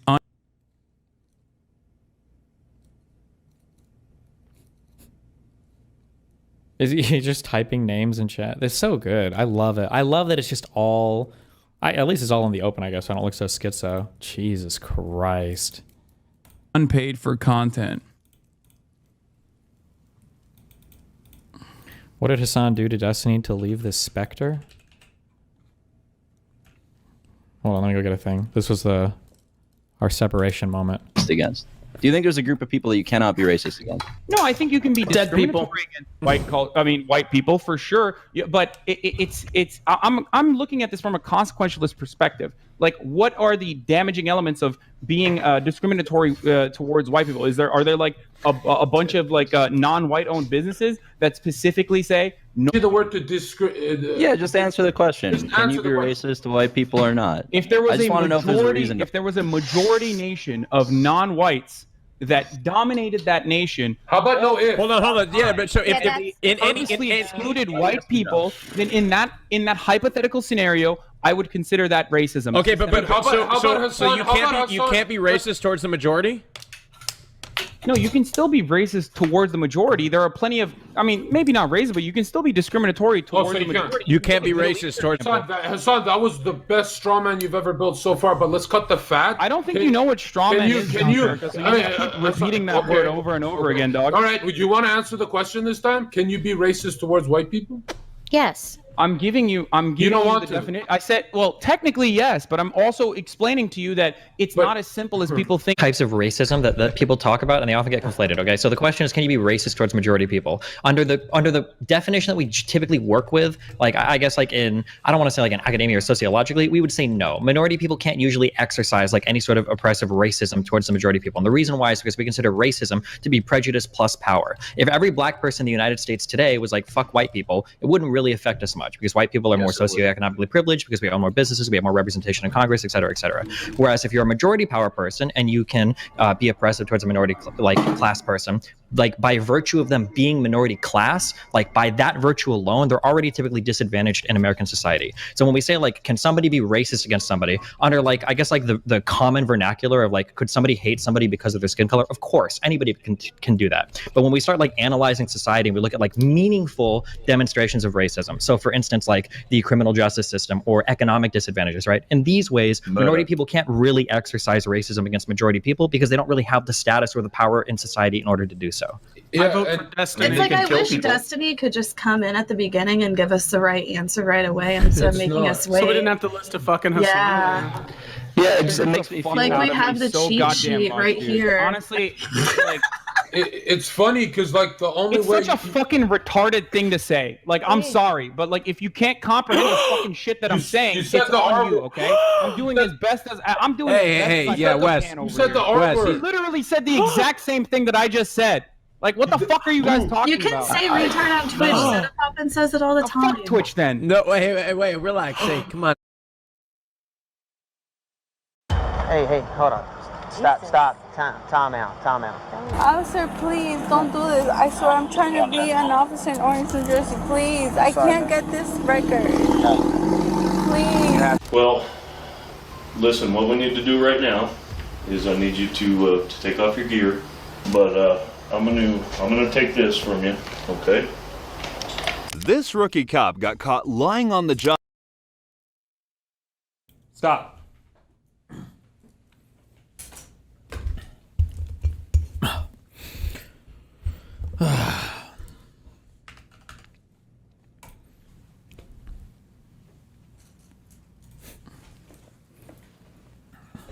Are you seriously not upset about the communal stable that is Cracker Barrel veering woke, like that isn't cultural abbreviation or something?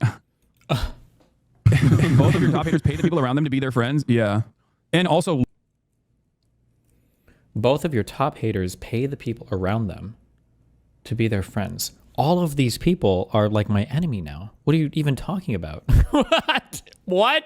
Loathe me, which is crazy. And you literally said that they reached out to you and they reached out to Shonda Black. So what are you talking about?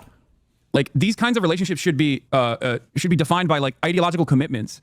A true commitment to oh my God. Fighting for what you actually believe is correct. A true commitment to fighting for what you literally just said that the only reason you didn't work with either of these PACs is because they worked with me. What are you talking about?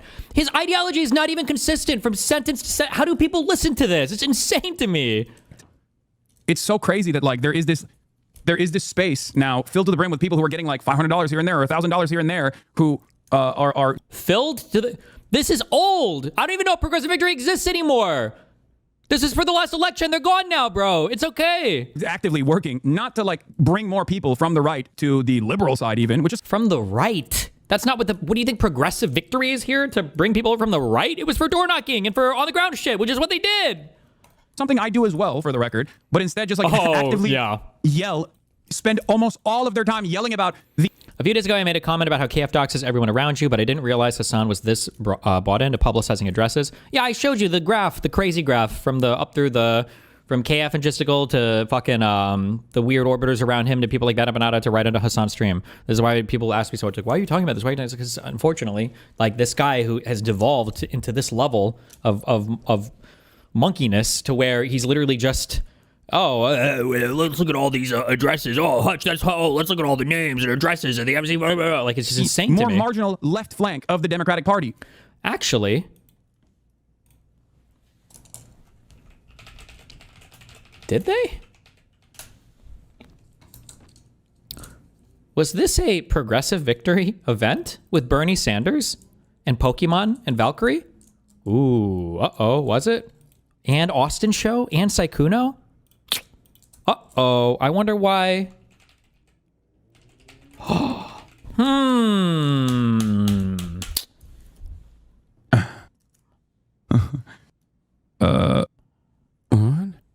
Wait, what? What? Do you think he said anything? Do you think he told his bow? What do you say? Whatever that word is with way too many vowels. This is so fucking psychotic. It's expected, though. Why aren't other creators calling Hasan out on this? Because most of the people have exited the political space now. That's why Hasan has gotten so desperate lately. Because nobody really gives a fuck about him on Twitch anymore. He can't appeal to the Zoomers.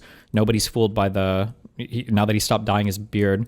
And the fin is taking its mental toll on him and is still not helping his hairline. He can't fool the Zoomers anymore, no matter how much jewelry he puts on or how much he brags about how much money he makes. Give me the Hasan clip. I need my hater clips ready. Give me the Hasan clip with him talking about how he makes more money than anybody else at that party. To the girls that are chatting with him. To the 18-year-olds that walk up to him.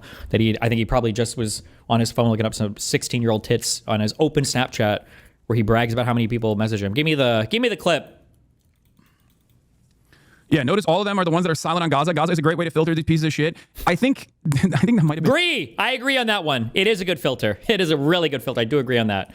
One of the requirements, unironically. Okay, there are some real... I'm done with the BadEmpanada video. He's just like making jokes about the people that got paid, obviously, including Destiny's... Thank you.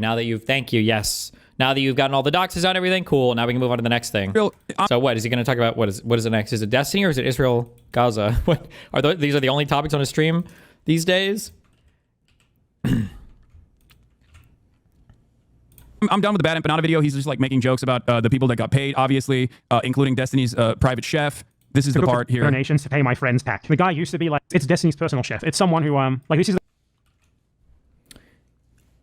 IAGS has concluded that Israel is committing a genocide. Can we make a face fact that Destiny's been doing apologetics for it? Can we ignore Hasan for a second and just recognize it? Yes. Let's have one moment of recognition.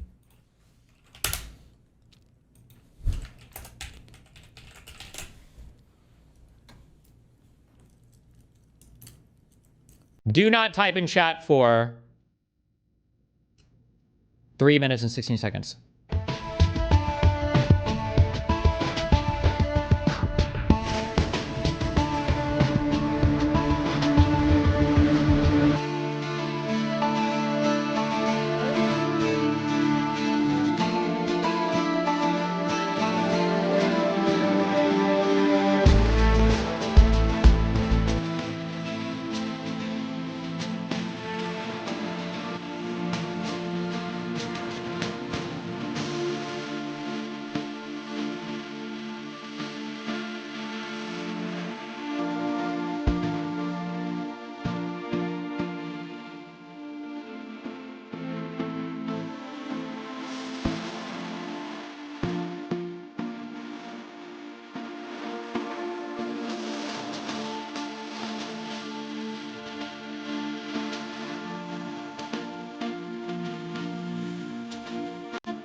freestyling straight off the mental. Because I read the shit, they just get bent. And then I come over the mic because you know I'm legit. I'm just from Hollywood, let you know that we good. Just got the style that's so versatile. And then I rock the microphone and make it yell with you out. Because I'm just rock speed. I give you what you need. Ripping niggas up at the breakneck speed. If you know what I'm talking about, from the beginning to the north, to the west, to the south, and don't forget the east. Because we not the least. Until we coming on the mic and just around the lead.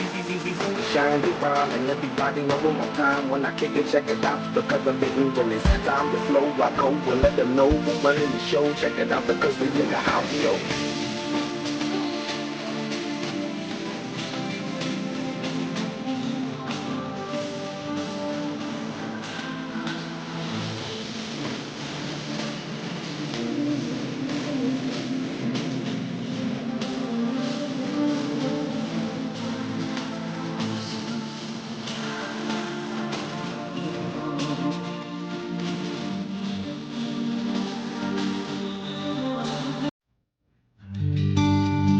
Sorry.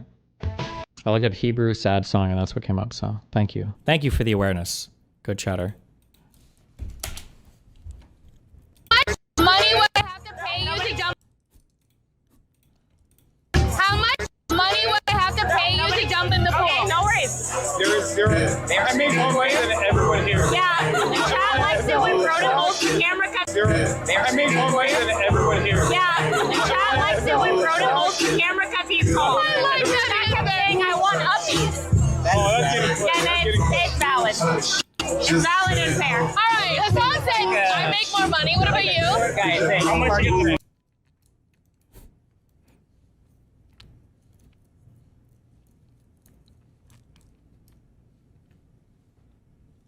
This is the guy who Destiny pays to cook him food. And he got paid $500 by Destiny's fucking, I take your donations to pay my friends pack. The guy used to be like a StarCraft gamer. One of Destiny's friends went by the name Lycan. And now he is Lycan Cooks. And his job is to cook for Destiny. And he got paid $500 by Destiny's fucking pack for supposed advertising. When he has no platform of his own whatsoever that could ever possibly warrant being paid for advertising. Yeah. As I said, it's just the tip of the iceberg. I guarantee these people are getting paid more than this behind the scenes to kiss the ring, to spread Zionist propaganda, because there's no incentive structure for them to do this. Like, just listen, like anybody who's watched my stream, yeah, Lycan got paid to spread Zionist propaganda. Lycan.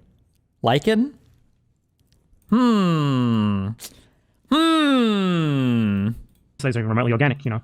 If you talk about like basic reality that actually appeals to even normal people, like, you know, the obvious fact that Israel commits genocide and stuff like that, you can organically gain followers from normal people. You can't really do that from Zionism anymore, at least not right now, given the obvious genocide. True. The appetite for that sort of content. Yeah, that's why a lot of slop tubers are also like not actively farming the fucking Hasan talks too much about genocide button like they were before, because like there's obviously because there's nothing to talk about, bro. All you do is talk about me and Israel all day. No one gives a fuck. Obviously different forces that motivate these people, and one of them is like organic audience development, right? They're content creators first and foremost. They're mercenaries. They don't give a shit about politics. That's fine. But like, at least they have to have some semblance, some capacity to read the room. And when they read the room and they see that the room is yelling "Free Palestine, fuck Israel" over and over again at them, they can't hit that as hard as they once did, because they did do that for the past 22 months. They did that pretty aggressively, right?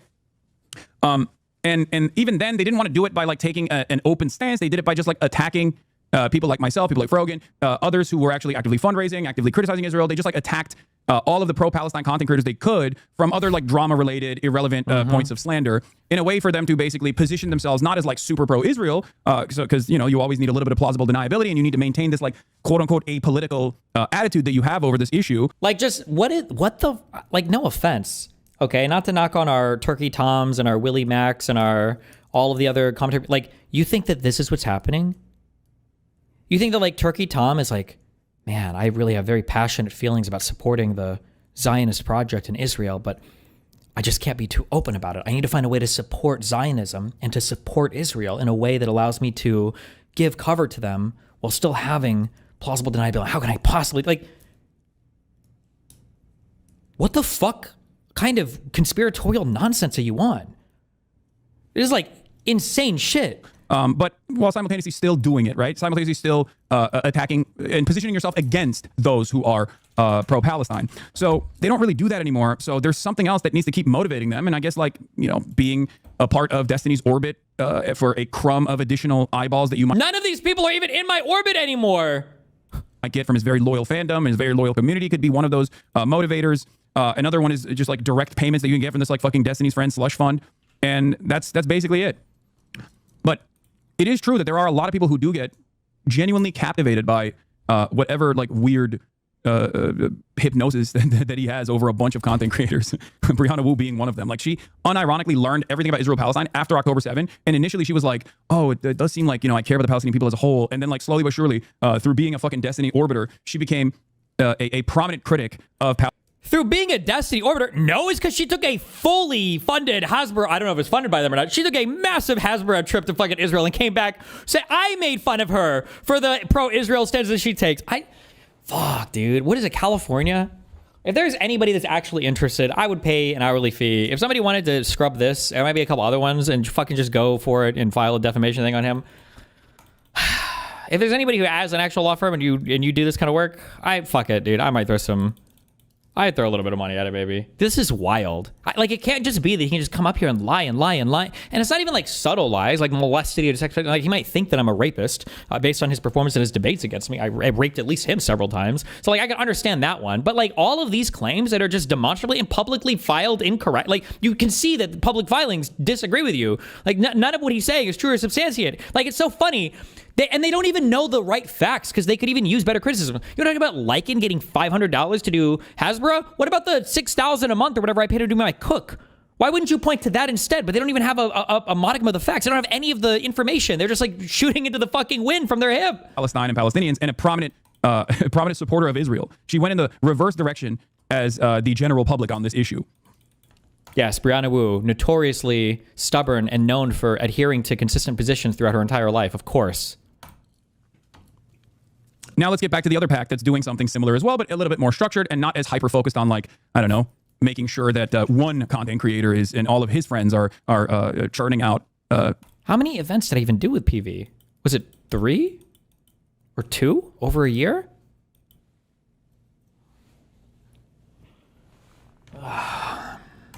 Loyal slop shit. Okay. So yeah. As we covered, Taylor Lorenz's article here, I said before. Like, speaking of public filing, who paid? I wonder what organization, Valkyrie and Austin and the rest of Hasan's friends, I wonder if they all got paid by PV, because if so, on those FEC websites, you could probably look up their full names and addresses too, or whatever is required to be filed there. Side step to the other one, Progressive Victory Fund. We're going back to Chorus now, okay? They are, a part of the contract clause is that they are not allowed to disclose who funds them. They're not allowed to disclose that they are funded at all. So, except they literally say they're funded by 1630. Let's continue. There are some real great advantages to housing this program in a nonprofit. Graham Wilson, a lawyer working with Chorus, said to creators on a Zoom call reviewed by Wired. It gives us the ability to raise money from donors. It also, with the structure, it avoids a lot of the public disclosure or public disclaimers, paid for by blah, blah, blah, blah, blah, that you see on political ads. We don't need to deal with any of that. Your names aren't showing up on like reports filed with the FEC. Wilson did not reply. So that way you can't be doxxed by degenerate subhuman fucks like this guy just did on his stream for the past fucking hour. What the fuck? Crazy. I love how it's like the perfect encapsulation. Dude, if anybody ever says, why would you not want to have your name shows up on these FEC filings? Like, that sounds really sus. Oh, well, I've got a really great example of that. To a request for comment. The Federal Election Commission also declined to comment. The goal of Chorus, according to a fundraising deck obtained by Wired, is to build new infrastructure to fund independent progressive voices online at scale. The creators who joined the incubator are expected to attend regular advocacy trainings and daily messaging check-ins. Those messaging check-ins are led by Cohen on rapid response days. The creators who have to attend at least 2 Chorus newsroom events per month, which are events Chorus plans, often with lawmakers. Elizabeth Dubois, an assistant professor at University Research Chair in Politics and Communication Technology at University of Ottawa, who has researched the ways influencers are reshaping the U.S. political system, says that we are seeing influencers being pulled into these dark campaigns or shadow campaigns where the legal aspect is murky at best. Sometimes it is actually clear that influencers are being used to, for example, evade spending limits, she says. I think that we need to remember that for democracy to thrive, we do need transparency around who is paying for political messages. Wasn't Hasan going to BadEmpanada mentions? Oh, bro, this was 5 days ago. You're talking about what happened 2 days ago, I think, or 1 day ago. No, 2 days ago? Come on, get with the times, bro. We're at war with Eurasia instead of East Asia now. It changed, okay? Don Hyder, the chief executive of Marcola Center for Applied Ethics at Santa Clara University, says that the outline restrictions violate ethical norms. If the contract for getting money from a particular interest group says you can't disclose it, then it's pretty simple. You can't take the money, he says. We're living in an era where a lot of powerful people have basically taken the rule book and thrown it out the window. Keith Edwards. That's not even true, but okay. It's a Democratic content creator who has skyrocketed to fame on YouTube since starting his channel last year, was not invited to be a part of the program, but believes that the way it's structured seemed predatory. He says that he would never agree to take part in a program that was run in secret or wouldn't allow him to disclose funding. Cool. What I don't understand is, why wouldn't you just donate to creators directly who have already built something and just need to put gasoline on the fire? Like, what is this stupid, like, Why do you guys have fundraisers for fucking Palestine? Why not just like send the kids money directly? They don't have fucking crypto wallets. You can't just shoot them some Bitcoin or some PayPal money or what? Like, why have fundraisers at all ever for anything ever? As Edwards, Democrats at least understand that the internet exists now, so that's good. But they still think it was a terrible direct that no one watches, rather than just treating us like another form of media. The influencers offered the funding were given just days to sign the contract, which was essentially presented on a take it or leave it basis. At least one cohort was specifically told they could not have their lawyers redline it. In that group chat formed to discuss contract negotiations, some creators discussed a clause prohibiting the disparagement of other creators. Not being able to criticize anyone else affiliated with Chorus felt restrictive to some, according to text messages posted to the chat. Eventually, the creators in the group chats agreed to drop the issues they had. I don't think Chorus is out to screw us. Orlin's a creator who was offered $8 grand per month, said in the group chat. Some influencers for the Chorus Creator Incubator program were offered as little as $250 per month, according to one creator who declined to accept the deal, while others were offered memberships into the Amplifier cohort, which provides up to $8 grand per month. Bro, if you're taking a bag for $250, it's the worst. Like I'm sorry. Okay? If you're literally selling out whatever like ambitions you had as a political commentator for $250 a month, you are selling out. Are not in the right business. I'm sorry. Listen to how he phrased it though. Any ambitions you had of being a political content creator, right? The goal for this article and for people like him who cover it was to destroy anybody that touches it. Is to create the chilling effect, right? You can't work with any liberals, any of these people. It has to be people who just obsessively jerk off to dead Palestinian babies every single day on stream over and over and over again while wearing shirts with Arabic you can barely fucking pronounce from your equestrian lessons when you lived in fucking Turkey with your billionaire fucking dad. Sorry, what the fuck? At least the people that were selling out for $8 grand, that's like life-changing money. $250 a month, and you're gonna be a mouthpiece for a fucking shadow organization that has this much restriction on your life? I like how I like how he's trying to sound like a man of the people now. $8K a month is life-changing money. Dog, none of the people that are being offered $8K a month here, that's not life-changing money to any of these people. Those are for large influencers. Like he's trying to sound like a man of the people now because he realizes how horrendously out of touch he sounds 99% of the time. What the fuck? Oh my God. See, this is the problem. A lot of people don't understand. The issue here is like, if this is your job, this is your goal, if this is your career ambition, if you want to become a political content creator, if you want to be a political commentator, you have to have a unique worldview. You have to have some things that you truly believe in. You can't be a fucking hired gun. What the? You can't be a hired gun? I'm sorry. Where did Hasan start again? What was his initial job? For Hasan Nepo Piker? What did he start at? Oh, the Young Turks. For years, he literally worked there. That's where he got his whole footing. But good one, dude. What the fuck are we doing? It's so stupid. Like that's how little you care about integrity. What the fuck?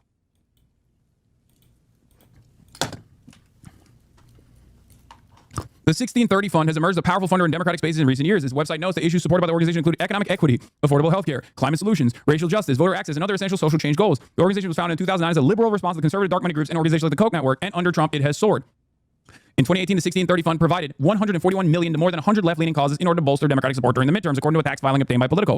In 2020, the fund distributed more than $400 million, Jesus Christ, according to the organization's public tax filing, which Politico said was used in efforts to unseat then-President Donald Trump and the Republican Senate majority. In 2022, the 1630 Fund spent $196 million backing state ballot measures on abortion rights heading into the midterms, according to Jesus, look at all that horrible stuff they're supporting. Oh my God. BC. Just 4 donors accounted for close to 2/3 of the fund's revenue in 2023, according to its tax filing. The largest donor gave the group $50.5 million, with others donating $21 million, and $13.6 million. The 1630 Fund, which is not required to disclose its contributors, has for years been a major funding source for liberal and progressive causes and groups, including those that spend in elections, says Walker Davis, a research director for the Open Government Group, Citizens for Responsibility and Ethics in Washington. Though their recent tax returns indicate that they've always pulled back from the eye-popping sums they raised and spent in 2020, the organization is still one of the top spending politically oriented groups, oriented nonprofits in the country. Chorus, which is described in contracts reviewed by Wired as a project of the 1630 Fund that handles operations of the Creator Program, launched in November 2024 as a nonprofit arm of Good Influence, a for-profit influencer marketing agency aimed at helping. Do lawyers do research unironically pay to find every comment Hasan has ever made about Destiny? First of all, just by typing that, there's probably like 7 lawyers who just cummed in chat. Okay. Secondly, you never, ever, ever, ever, ever. Okay. This is one of those rare, absolute life advice moments. Okay, where I'm not giving you an opinion or any Bible. This is just a thing you have to trust me on. You never, ever, ever, ever should be giving lawyers homework to do. They will gladly take it and they will bill you hourly for it. If you're ever getting invoices back where it's like watched video to find information, 9.6 hours or whatever, what do they do it? I think they do it by point.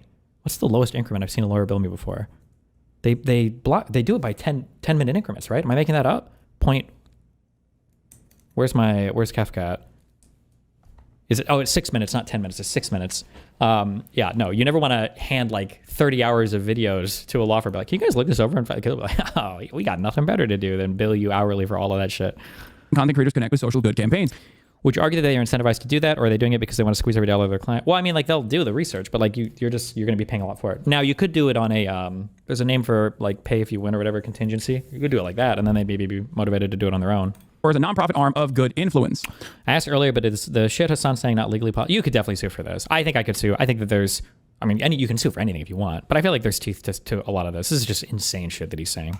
A for-profit influencer marketing agency. Aren't your lawyers on retainer? Retainer doesn't mean anything. Retainer just means that you give them a deposit in case, and then you bill against it. But that's you pay for it. Handles operations for the Creator Program, launched in November 2024 as a nonprofit arm of Good Influence, a for-profit influencer marketing agency aimed at helping content creators connect with social good campaigns. Good Influence was founded in October 2020 by Stuart Perelmuter, the former comms director for the Representative John Yarmouth of Kentucky. Seeing an opportunity after Kamala Harris's loss last November, Perelmuter co-founded course with the Democratic influencer Brian Tyler Cohen. Ain't no fucking way. Brian Tyler Cohen, who was over 4.6 million subscribers on YouTube and leads messaging check-ins with the creator cohort on rapid response days. Oh, according to records reviewed by Wired, Chorus claims that its initial creator cohort has a collective audience of more than 40 million followers with more than 100 million weekly viewers, and that the organization has hundreds of creators signed up and ready to amplify messaging. I spent most of my career researching right-wing media. Also, Brian Taylor Cohen is another friend of Destiny, isn't he? Isn't this the guy who's... Dude, does he think the whole world revolves around me? Like, is he about to see fucking Joe Biden come out and be like, Joe Biden, isn't that the guy that Destiny supported for president? Like, how powerful does this guy think I am? Holy shit. What the fuck? Why did Lycan get paid then? Or where are you getting this information from? I don't fucking know. You have to ask them. I don't work with Progressive Victory. Anybody, I'm pretty sure the advertising or whatever, when it says that, it's not that they're acting like they got paid to advertise on their stream. I'm pretty sure if they worked in advertising or whatever, they were helping with like social media campaigns, or they were helping like managing Progressive Victory accounts, or doing work with Progressive Victory for like outreach or communication, or like managing events. But you'd have to ask them, or you'd have to ask PV. I don't know. I didn't handle any of their fucking budget. Again, I am noticing that like a lot of these guys who are invested in like Destiny? whether it's for genuine ambition and good reasons because they truly believe that the Democratic Party is the savior of mankind, or whether it's like a cynical way to try to amplify your worth within the confines of the Democratic Party machine, or if it's just to make money, regardless of whatever those motivations are, it's very clear to me that these guys have one pattern, okay? They don't step outside of the line when it comes to whatever the Democrats are communicating, which is something that I've always wondered about. Because I'm always like, how the fuck are you going to be an independent content creator, an independent political commentator, and never actually criticize the Democrats? Like, what is going on? Show me the pay stubs. This is what I used to say all the time, if you remember. If you recall, one of the things I used to always say whenever motherfuckers would come in here and be like, oh, I'm going to defend the DNC. You're wrong. It's the left that did this. I'm going to defend the DNC. I'd be like, show me the pay stubs. It turns out there are pay stubs. Not for you. What? Like, this is just defamatory, right? What do you pay stubs for? The DNC's not even connected to this group. What is he talking about? Like, this is some Zog shit. Or are we going to bring APAC into this at some point? Like, if you are a fan of any of these content creators, you've just been deluded, right? But these guys do have some pay stubs. Like, Brian Tyler Cohen literally doesn't. He doesn't get paid by Chorus, and he said as much. I've never been paid by fucking Chorus. So this makes a little bit more sense. I will also say, however, that the other thing that I've noticed here is that they are noticeably absent from the conversation on Gaza. They don't talk about genocide. They don't talk about genocide. Every time I turn on Brian Tyler Cohen's fucking YouTube video, all I can think of is, what is this guy doing? Because he's not talking about the genocide. And he pretends that he's just doing it because it's what he wants to talk about. Domestic policy? You believe that? What a fucking liar, dude. What a fucking Weasley little liar, dude. Also, this is a major issue. It's a major issue that was almost entirely propped up by social media and independent sources, whether it be on the ground Palestinians who are filming their own demise, filming their own genocide, bravely, if I may add, or whether it be those real, those videos that are being amplified by independent media content creators who see right from wrong, who have a conscience and decide that this is unconscionable and actively speak out against it. If you are an independent content creator, if you're in the media, you're not going to speak on it. We know this already, right? But if you're an independent content creator and you're silent on this,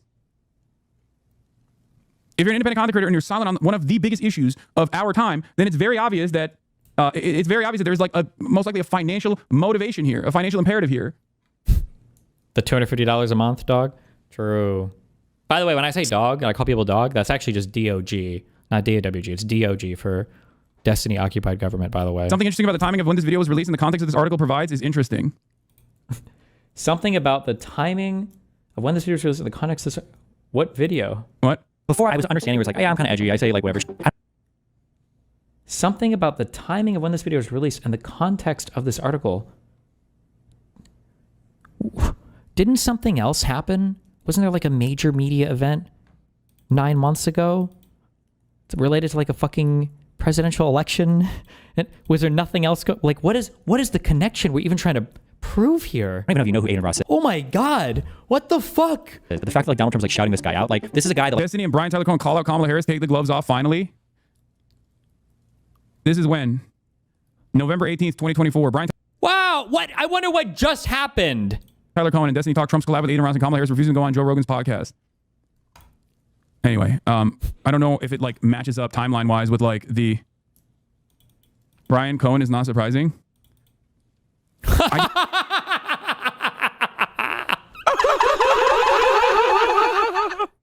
You heard it, right?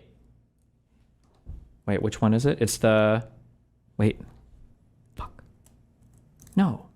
Oh, it's on my thing. This makes me sad, man. Brian Cohen is not surprising.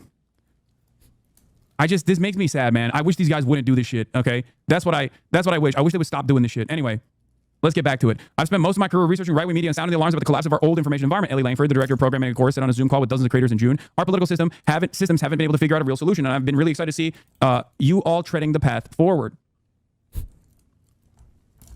I deeply, deeply believe that the work you are all doing is what's going to make the difference in supporting and frankly resuscitating our democracy. How did that one guy do it? This guy's crazy. This guy is a sociopath. I spent 1 week watching Hasan Pike. How did he do it for 1 week? This is just like, this is Fox News, right? You know, you guys are like, oh God, more Fox News. This is like Fox News for tankies. It's just like, this is like all, he can't, there's not even like good criticisms here. Like, I'm not saying that all of us are beyond reproach. Like, you can make criticism if you want, but this is just like the worst, most drama slop, dog shit, surface level, basically all false, defamatory, slanderous, libelous. Democracy. Gay.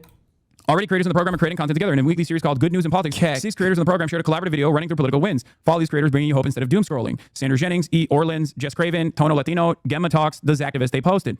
While some creators have been eager to work with Chorus, others distrust the organization. This spring, Chorus faced a wave of backlash from prominent content creators whose images were included in the firm's fundraising decks without permission. I was included in some of the Chorus decks. Like, we have access to V. When you do not, said V. Spihar, a liberal content creator, with over 3.5 million followers on TikTok. That's also kind of scummy. The face of several well-known... apparently this was never... Was this substantiated? Does anybody know? Influencers were featured prominently on the Chorus website beneath a giant donate button. However, users who clicked the button were taken to a fundraising page for Chorus. Instead of anywhere, their dollars would go directly to the creators featured. Progressive YouTuber and former media staffer, Media Matter staffer Kat Abu-Ghazalek, who's running for Congress in Illinois, was pictured on Chorus's website and included in fundraising decks without her consent. She asked that her image and name be removed and no longer used for fundraising purposes. Spihar and other content creators have accused Chorus of attempting to establish themselves as a gatekeeper to democratic political leaders. What we need is for people to invest in independent media, and that it doesn't necessarily mean investing in a consulting group that is going to become a middleman for independent media, says Spihar. They took what you said unironically, say about wanting to be a proud mouthpiece of the regime and applied it to whatever dog shit the DNC is churning out while lining their pockets handsomely. Yeah. My mother-in-law is a big-time Gen X liberal, and we'd regularly get into debates about Genocide Joe that always ended up with her begging me to vote for Blue no matter who. She obsesses with Aaron Parnas and Brian Tyler Cohen, and now I got to debate her on this. Christ, I'm exhausted. What do you mean? This is not a debate. You can just like accurately tell her that like there's a reason why the information that you're getting might not necessarily be the full scope of reality, and there's obviously a financial imperative associated with that. This is like more unsubstantiated claims from the article. Good one. The easiest thing to communicate to people. Okay, this is the easiest dub of your life. Not to like dunk on your mom or anything like that, but I mean the reality of the matter is when you have instruments of the party making these ridiculously stringent rules that straight up tell you what you can and can't say. Ridiculously stringent rules. Even the article doesn't use language that strong. And they pay you for it. Then all of a sudden this guy is fucking... What a fucking liar, dude. What a fucking Weasley little liar, dude. That's not even in the fucking article. He's just going further than... He's going further than... Taylor's language is. What is this guy doing? I don't know. You're not a political commentator. You're not an independent voice at all. You're simply a mouthpiece for whichever slush fund that exists. In this circumstance, it's just like a chorus. Oh, wait, what? My favorite 13th reason. Cherry is posting Brian Tyler Cohen. I spent 0 minutes of my day thinking about the DNC. Brian Tyler Cohen, November 2024. Months ago, if you Google me and him, like he's on a... This was literally days after the election. Was it? We're talking. This is about the election. What? Like, did you link the wrong clip? What timestamp did you talk about the DNC? Oh!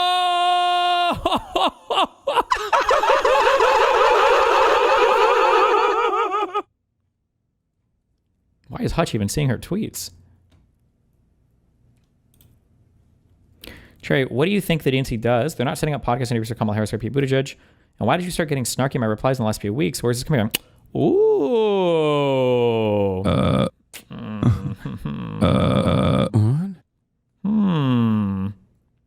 Hutch, you are imagining that because you don't. Or you're imagining that because you don't hear the acronym DNC that I have somehow fucked up. I haven't, but I understand how that isn't immediately apparent if you're only listening for DNC. Also, I'm not that spicy. Ooh, I like the word there. Okay. Keck. And you're not much of a cupcake either, buddy. But I think that's okay. I just like talking about politics when I feel like I can. It's been a while. Oh my God, this is so soy. This is so unimaginably soy. Okay, so explain like I'm 5. What did this clip of Brian talking have to do with the DNC? The DNC is involved in messaging, strategy, branding, and building platforms for nominees, campaigns, and Dem reps. When someone says they want Dems to legitimize more creators or to help the party with coordinating messaging, these are direct criticisms of the DNC's current roles. Nothing wrong with criticizing the DNC or imagining ways to do better, but we probably never will be better if the advocates they want to uplift don't know how to handle even the most basic questions without feeling like their back is against the wall and fighting for their life, or just flat out lying. So, her point is that in November 2024, he criticized the DNC.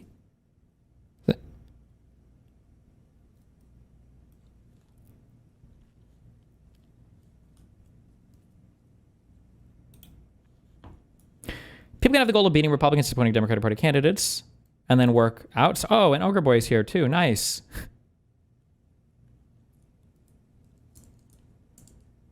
And then work outside the party apparatus. Why would it be appealing to have to clear things through formal channels and have to go through several layers of bureaucracy in order to just do stuff? There are scores of conservative social media influencers that do this with Republicans. He's doing like, this is the guy who has a fucking tattoo of Hasan on his body, by the way. He's doing like, you said I had a red shirt when clearly I'm wearing a purple shirt. You were using a general colloquial catch-all for the Democratic Party, and he wanted to get pedantic when it comes to who would book Kamala on his show. Guys, why can't we show for the Democrats and not get publicly made fun of if we get paid to shill? Random shitlib getting paid. Nah, to be fair, he's not getting paid by this group, to my knowledge. You know who else was getting paid by Progressive Victory and doing Progressive Victory events?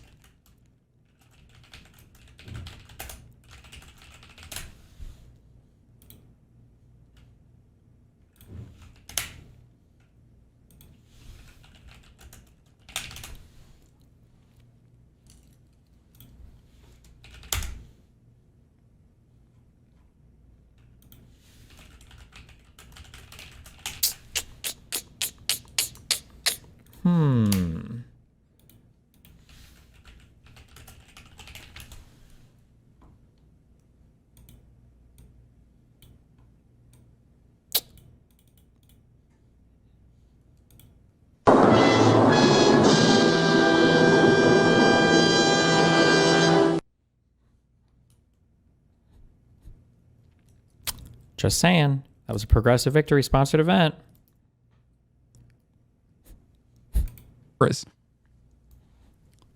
I don't even think that they had a lot of credibility to begin with, but now they definitely don't have credibility at all. This basically proves why so many of these liberals online, that's why I always tell you, like, don't listen to the fucking liberal voices on TikTok or on YouTube or whatever. They do not reflect the broader sentiment of the population. The broader base of the Democratic Party, for example, is literally 92% on the fuck Israel side, okay? 77% of Democrats acknowledge that Israel is doing a genocide. 77%. None of these guys actually talk about that. None of these guys actually openly state it.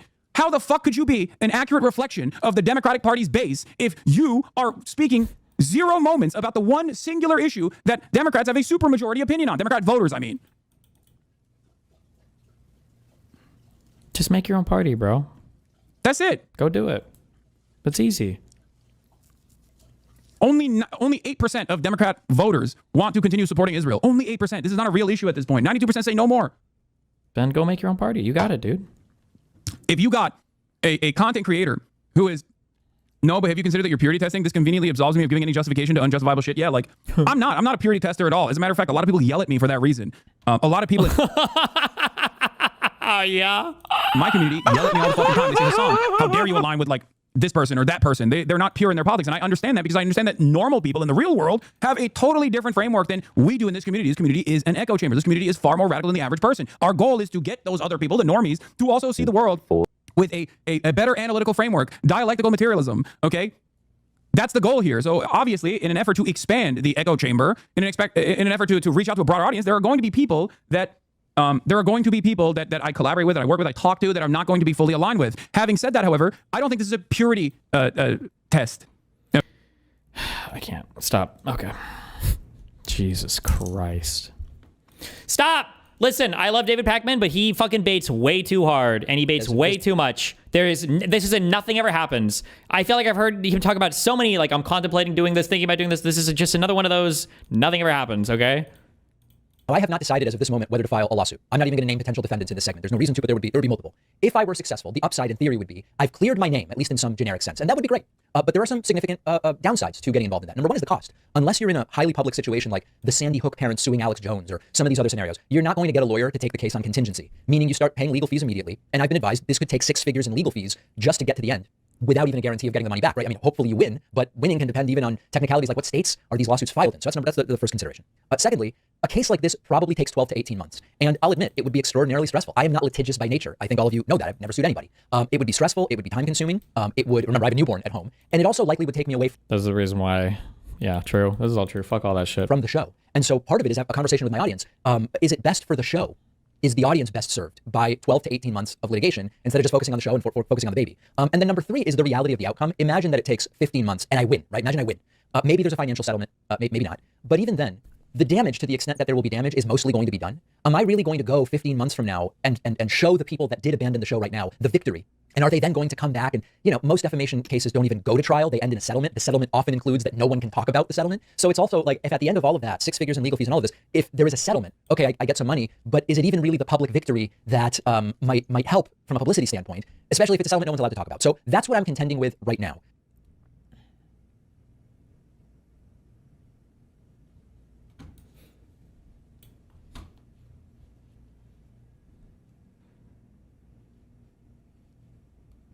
What is this? Is she race baiting something? Or I don't even get the joke. Who are these people? Should I know?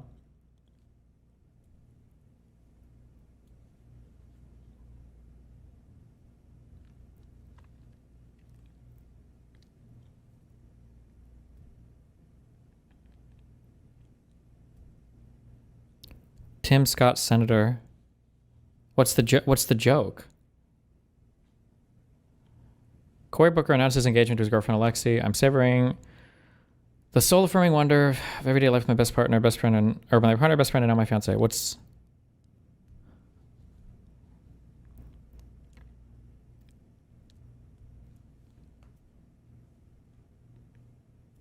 She's calling Booker white? How?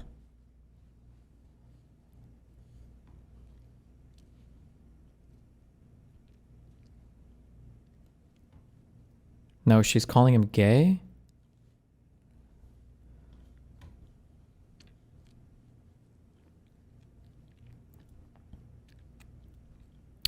With the Willie Mac stuff, do you find yourself looking over your shoulder constantly in DMs, even with friends? I feel like it's a reskin of using the N-words privately. No, now whenever I'm talking to somebody about anything private, I just send them like 100 CPs immediately, and then I screenshot everything immediately. And they're like, what the fuck are you doing, bro? And I'm like, I screenshot it. So if you say shit about anything, if you leak anything, right to the FBI. Right to the FBI, buddy! And then they're gonna be coming right into your home. Got him!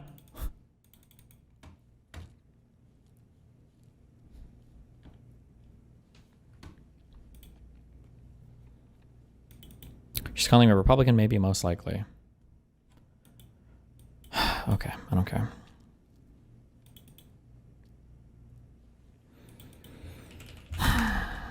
Okay. I think it's at 9. Let me just look through these real quick to make sure I'm ready for tonight. Maybe we can play some vidya.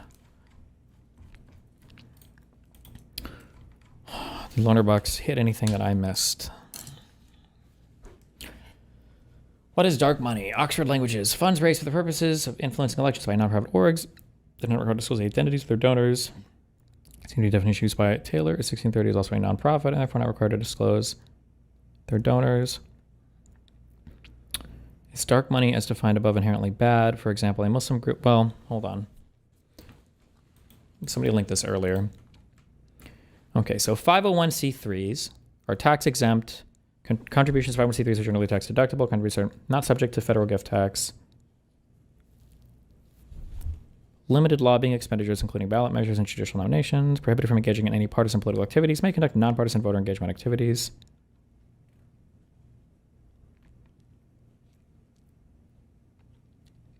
IRS Form 1023. Report annually on IRS Form 990. Which requires for disclosing the non-deductibility of contributions on fundraising solicitations. Public disclosure of contributors not required. Disclosing for money, but not for public inspection.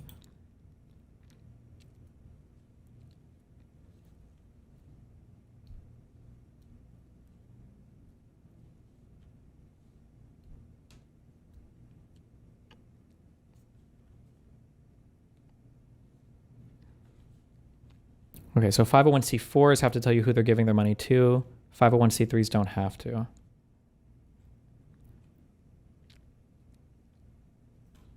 And then 527s are the PACs, basically.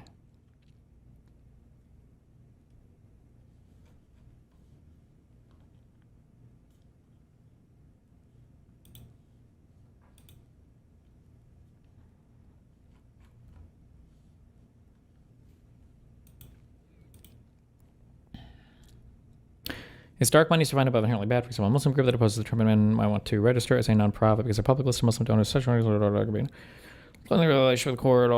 Okay. Different organizing structures. 501c, a non-profit organization exempt from 501c3. Can't support or oppose candidates for elected office. 501c4, it's for a welfare organization. PACs raises or spends more than $1,000 to influence. Okay, he took notes on this.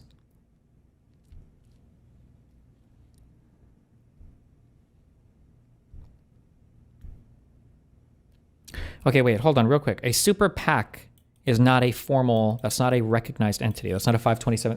That's just the name that you would give like a hybrid like 527, 501c4, right? A super, I feel like I've asked this question 30 times. I gotta look this up again, Jesus. Investopedia. Oh, they don't have a separate thing for super PAC.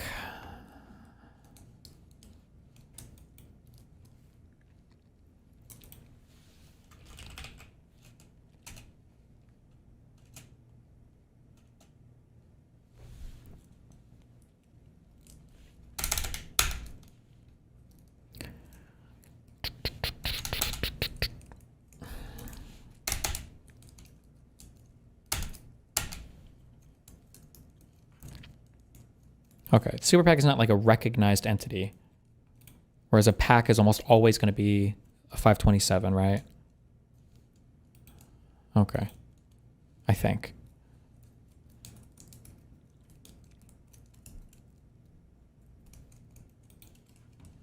Is my guess.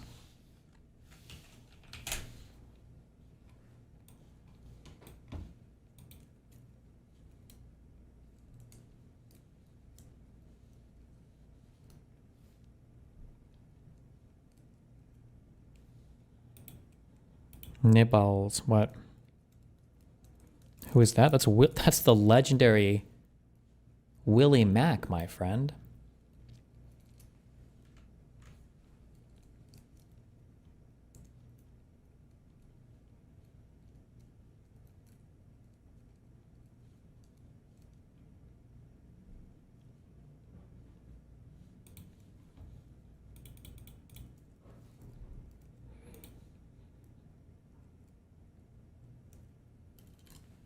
Dude, this Nancy Mace is like a BPD girl, right? This is like a crazy person. She's not even like, I mean, like she might be MAGA or whatever, but she's like crazy, right?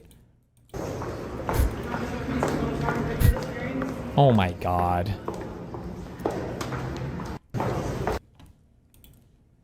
Representative Nancy Mace was visibly upset as she left the meeting with Epstein survivors at the Capitol. She declined to answer questions from reporters.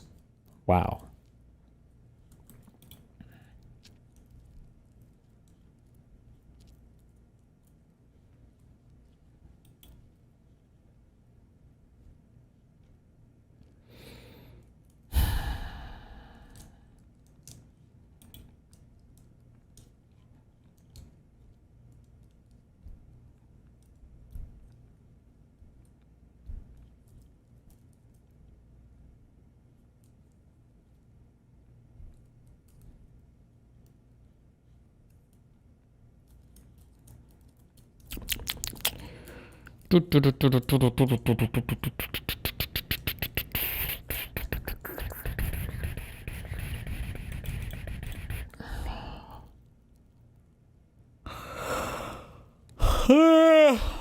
Okay, we agree.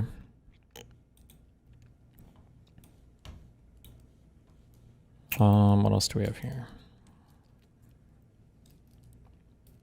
Oh no.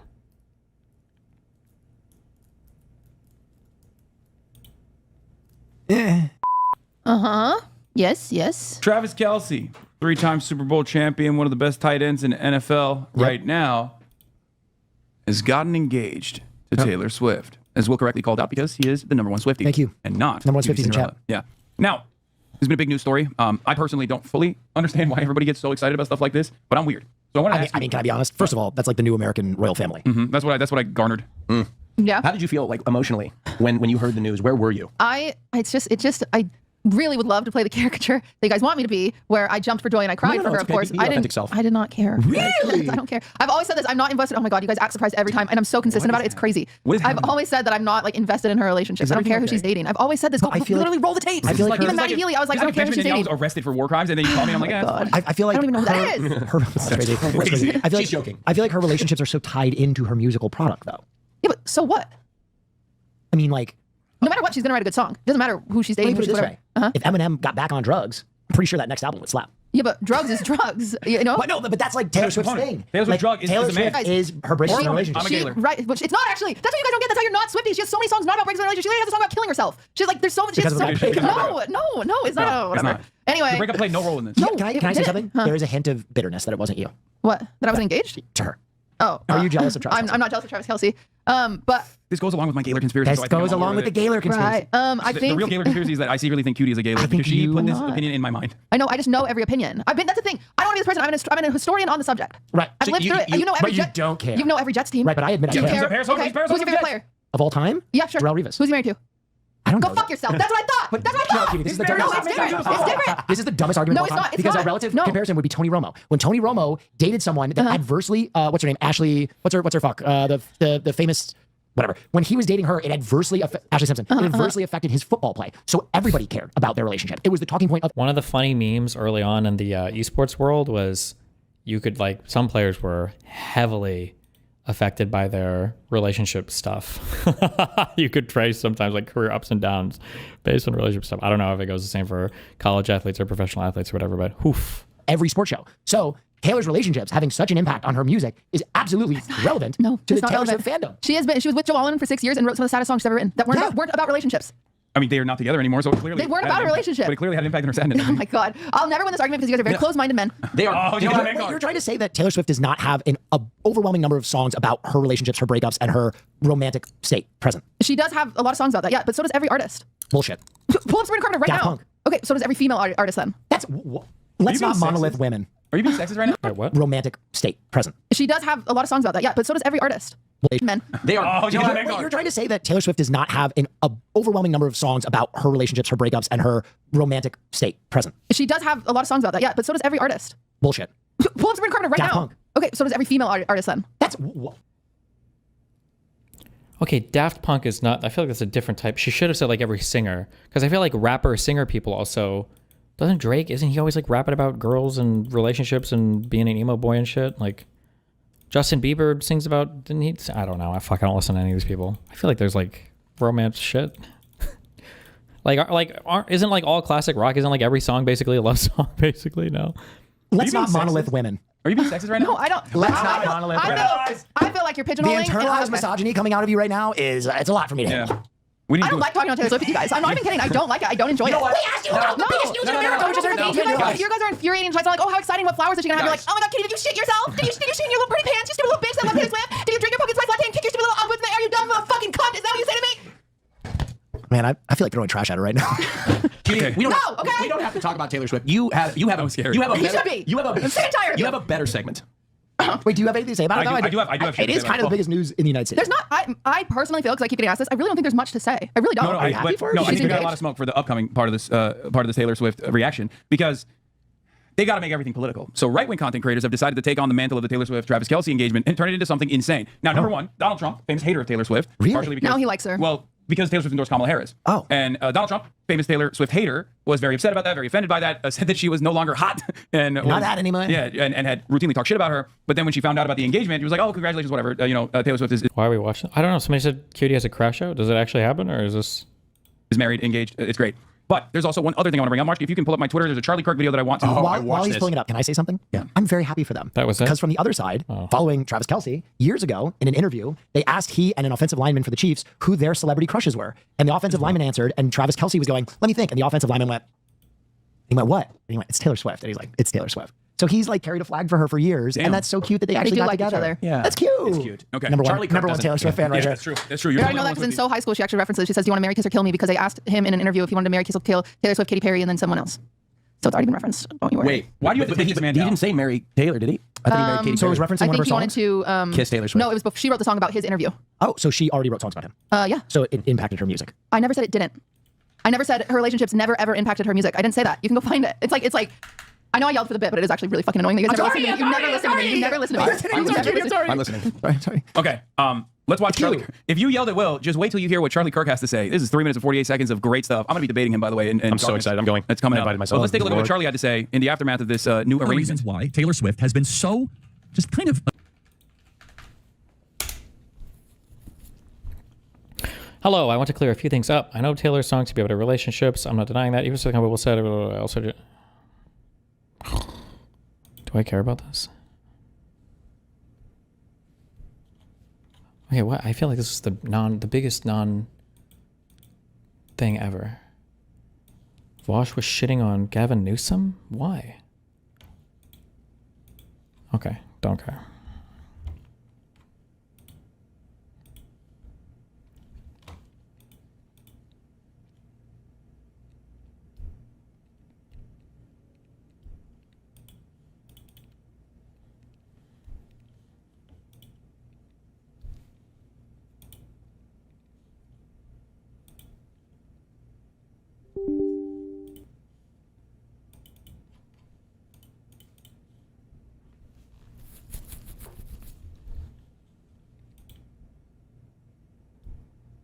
My adulthood became so expensive?